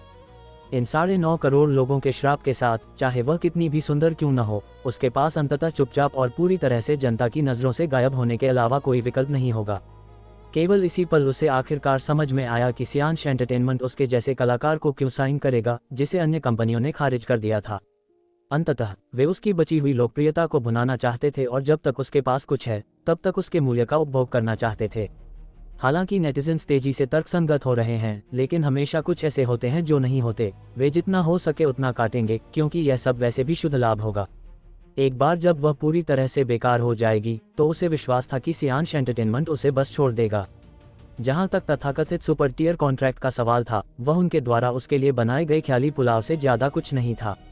ये समझने के बाद साया सालियान का दिल उदासी से भर गया। लेकिन मनोरंजन उद्योग बस ऐसा ही है, क्रूर और यथार्थवादी। उसके पास इसे बदलने की कोई शक्ति नहीं थी, इसलिए वह केवल इसे स्वीकार करना सीख सकती थी। साया सालियान के पास अब बाकी जश्न के कार्यक्रम को देखने का दिल नहीं था। इसके बजाय वह सोफे पर लेट गई, अपना सिर वहां छिपा लिया जहां उसके माता पिता नहीं देख सकते थे, चुपचाप आंसू बहा रही थी। ये सोचते हुए वह याद किए बिना नहीं रह सकी कि उस आदमी ने उससे क्या कहा था कि फायर फ्रॉस्ट गोल्डन एम्परर वम्प को केवल उसके करीबी व्यक्ति द्वारा ही उसके घाव में डाला जा सकता है। उसने तब भी पूरी तरह से विश्वास नहीं किया था और वह अब और भी कम विश्वास करती थी, खासकर तब से जब वह लड़का ही था जिसने उसे रिया कपूर से मिलवाया था। इसलिए उसके पास संदेह करने का अच्छा कारण था कि उस लड़के ने शुरू से ही रिया कपूर के साथ मिलीभगत की हो सकती है, सब कुछ उसके बचे खुचे मूल्य को खत्म करने के लिए। ये सोचकर वह देवांश नाम के उस लड़के के प्रति एक नाराजगी महसूस करने से खुद को नहीं रोक सकी, और उस व्यक्ति के प्रति जिसने उसे प्रताड़ित किया, विशेष रूप से जिसने उसके सीने पर निशान छोड़ा, उसके मन में गहरी नफरत थी। तभी उसका फोन अचानक बज उठा। यह कोई टेक्स्ट या वीचैट संदेश नहीं था, बल्कि एक कॉल थी। अपना फोन उठाते हुए साया सालियान को एहसास हुआ कि यह रिया कपूर का था। रिया मैम, इतनी रात हो गई है, क्या आपके पास कोई और निर्देश हैं? साया सालियान की आवाज़ ठंडी थी और उसका रवैया दूर का था। हालांकि वह जानती थी कि यह मानक कॉर्पोरेट ऑपरेशन था, फिर भी वह रिया कपूर द्वारा उसका हर आखिरी कतरा निचोड़ने की कार्रवाई को गहराई से नापसंद करती थी। निर्देश वास्तव में नहीं, लेकिन एक बात थी जो मैं तुम्हें बताना चाहती थी। हालांकि संपर्क करने के लिए एक एजेंट होगा, लेकिन अगर कोई ब्रांड तुमसे संपर्क करता है तो तुम उन्हें स्वीकार कर सकती हो। रिया कपूर ने साया सालियान की असंतोष का पता लगा लिया, लेकिन उसे परवाह नहीं थी, क्योंकि कल रात के बाद साया सालियान उसे एक भगवान के रूप में मानेगी। साया सालियान ने अपनी बाहें सिकोड़ ली, बहुत उलझन में, उन्हें स्वीकार करूं और फिर क्या? अगर कल का लाइव ब्रॉडकास्ट मेरी बेगुनाही साबित करने में गलत हो जाता है, तो मैं उनकी नज़रों में बस एक हंसी का पात्र बन जाऊंगी। रिया मैम, आपको मेरा इस तरह मजाक उड़ाने की क्या ज़रूरत है? मुझे पता था कि तुम्हें ऐसी चिंताएं होंगी, इसीलिए मैंने विशेष रूप से तुम्हें आश्वस्त करने के लिए फ़ोन किया। चिंता मत करो, तुम पहली कलाकार हो जिसे हमने सियांश एंटरटेनमेंट में साइन किया है। हम अपनी प्रतिष्ठा को धूमिल नहीं करेंगे, रिया कपूर ने मुस्कुराते हुए कहा। ये देखते हुए कि इस सांत्वना का कोई प्रभाव नहीं पड़ा, रिया कपूर ने कहा, अधिक स्पष्ट रूप से कहूँ तो क्या तुम जानती हो कि मैंने आकाश को जश्न के कार्यक्रम में उस कार्यक्रम को करने के लिए व्यवस्था करने के लिए कुल मिलाकर कितना पैसा खर्च किया? साया सालियान की आंखें चमक उठी। उसे लगा कि उसने अचानक कुछ समझ लिया है और इसलिए उसने अनुमान लगाया, 10 करोड़। रिया कपूर हंसी, थोड़ा बड़ा सोचो, उसे 100 से गुना करो। 1000 करोड़। साया सालियान चिल्लाने से खुद को नहीं रोक सकी, क्या तुम पागल हो? उसने अभी गणना की थी कि सियांश ग्रुप अधिक से अधिक 120 करोड़ वसूल करेगा, लेकिन 1000 करोड़ की तुलना में ये बस ऊँट के मुंह में जीरा था। अब क्या तुम्हें अभी भी लगता है कि मैं तुम्हारा मजाक उड़ा रही हूँ? रिया कपूर ने हल्की मुस्कान के साथ पूछा। लेकिन कल का लाइव ब्रॉडकास्ट, क्या उसमें भी स्पेशल इफेक्ट्स का इस्तेमाल होगा? साया सालियान बहुत उलझन में थी। भले ही कल का लाइव ब्रॉडकास्ट पास हो जाए, बाद में जब मैं ब्रांड प्रतिनिधियों या निर्देशकों से मिलूंगी तो मैं इसे कैसे समझाऊंगी? रिया कपूर ने आत्मविश्वास से कहा, चिंता मत करो, न केवल हम स्पेशल इफेक्ट्स का उपयोग नहीं करेंगे, बल्कि हम सभी ब्यूटी फिल्टर भी बंद कर देंगे। कोई स्पेशल इफेक्ट नहीं? हे, मुझे लगता है कि तुम सपना देख रही हो। साया सालियान ने निराशा में अपना सिर हिलाया। मैंने इस निशान के लिए कई कॉस्मेटिक प्रक्रियाएं करवाई हैं और वे सभी विफल रही हैं। तो रिया कपूर ने सीधे उसे बीच में रोका, तुम मुझ पर विश्वास न करना चुन सकती हो, लेकिन मुझे उम्मीद है कि तुम याद रखोगी, तुम गुरु देवांश पर विश्वास न करने की गलती नहीं कर सकती। अध्याय 430। मेरे गृहनगर की वह क्षणभंगुर चमक ही मेरे सपनों को सबसे ज्यादा सताती है। गुरु देवांश? कौन गुरु देवांश? क्या वह कोई जादू टोना करने वाला है जो अचानक कहीं से प्रकट हुआ है? हे भगवान, रिया कपूर को किसी सड़क छाप ढोंगी ने तो नहीं ठग लिया है ना? अगर यह सच है तो उसके 1000 करोड़ रुपए पूरी तरह बर्बाद हो जाएंगे। साया सालियान सन रह गई। वह रिया कपूर से पूछना चाहती थी, लेकिन शब्द उसके गले में अटक गए। नया साल है, अगर मैं उसे बताऊं कि उसे ठग कर 1000 करोड़ खर्च करवा दिए गए तो वह शायद टूट जाएगी, है ना? ये सोचकर साया सालियान को अचानक रिया कपूर के लिए सहानुभूति की एक लहर महसूस हुई, ये सोचकर कि वह बहुत दयालु है।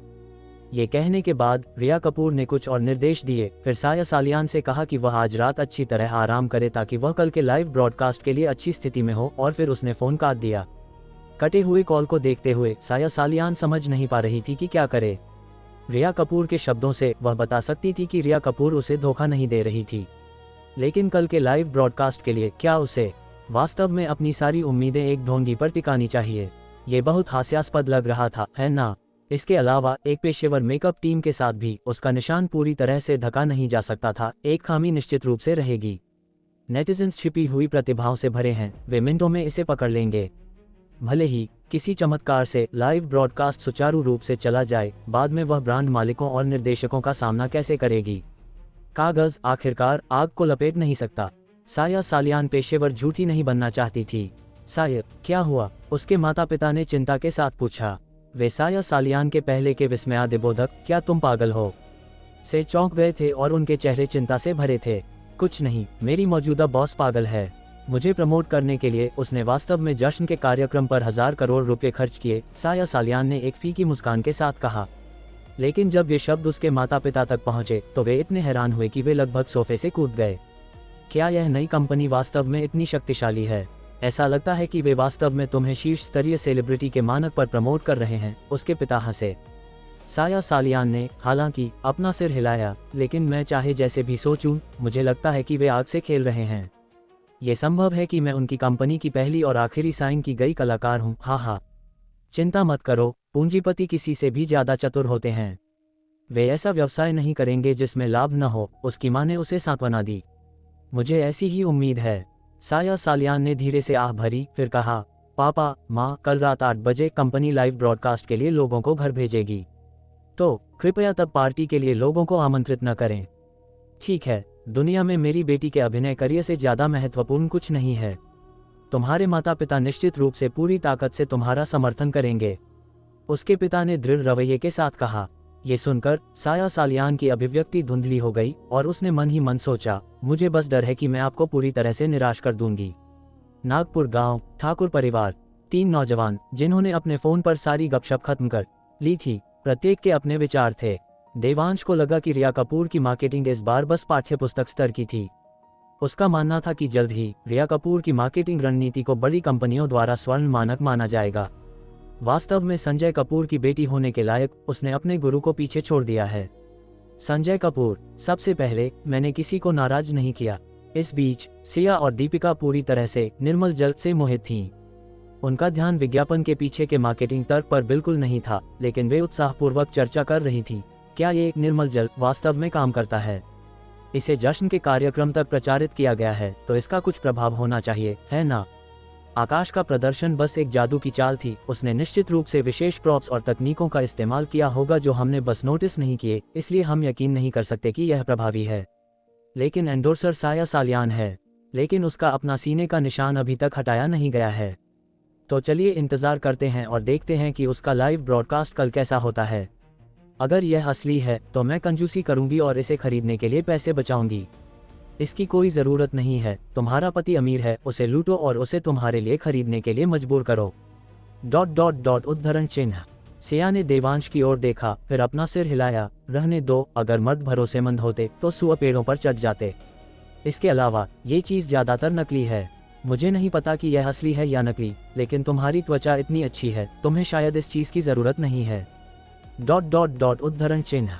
सिया मुस्कुराए और अपना सिर हिलाया। कोई जवाब नहीं दिया, लेकिन अपने दिल में उसने सोचा, तुम्हारे भाई ने मुझ पर एक से अधिक निशान छोड़े हैं, तुम बस उन्हें देख नहीं सकती। दीपिका को भी इस समस्या का एहसास हुआ। उस समय की ऐसी घरेलू हिंसा के साथ देवांश ने निशान कैसे नहीं छोड़े होंगे। जैसे ही उसने ये सोचा, दीपिका ने देवांश के पैर पर लात मारी, जिससे वह दर्द में उलझन के साथ दीपिका की ओर देखने लगा। इस बार क्या कारण है? कोई कारण नहीं, मैं बस तुम्हें लात मारना चाहती थी। क्या मैं नहीं मार सकती? हाँ हाँ हाँ, मेरी चमड़ी मोटी और सख्त है। क्या मैं बस तुम्हारे पैर में चोट लगने से नहीं डर रहा हूँ? कम से कम तुम समझदार तो हो। बाकी जश्न के कार्यक्रम में देवांश के लिए कोई अपील नहीं थी, लेकिन पीहू को देखना पसंद था, इसलिए वह सोफे पर बैठा रहा, पीहू को बिना हिले डुले पकड़े हुए, कभी कभी उसे कार्यक्रम की सामग्री समझाते हुए। माहौल अविश्वसनीय रूप से गर्म और खुशहाल था। समय जल्दी ही आधी रात तक पहुंच गया। नए साल तक केवल 10 मिनट बचे थे। नागपुर गांव एक दूरदराज के इलाके में है और इसमें आतिशबाजी पर रोक लगाने वाले कोई नियम नहीं है, इसलिए कुछ अमीर परिवारों ने नए साल की शुरुआत करने के लिए पहले ही आतिशबाजी शुरू कर दी थी। जो लोग इन्हें जल्दी शुरू करते हैं वे आमतौर पर बहुत अमीर होते हैं, इसलिए वे बहुत सारी आतिशबाजी खरीदते हैं। इस तरह वे हर किसी से पहले शुरू कर सकते हैं और हर किसी के बाद रुक भी सकते हैं।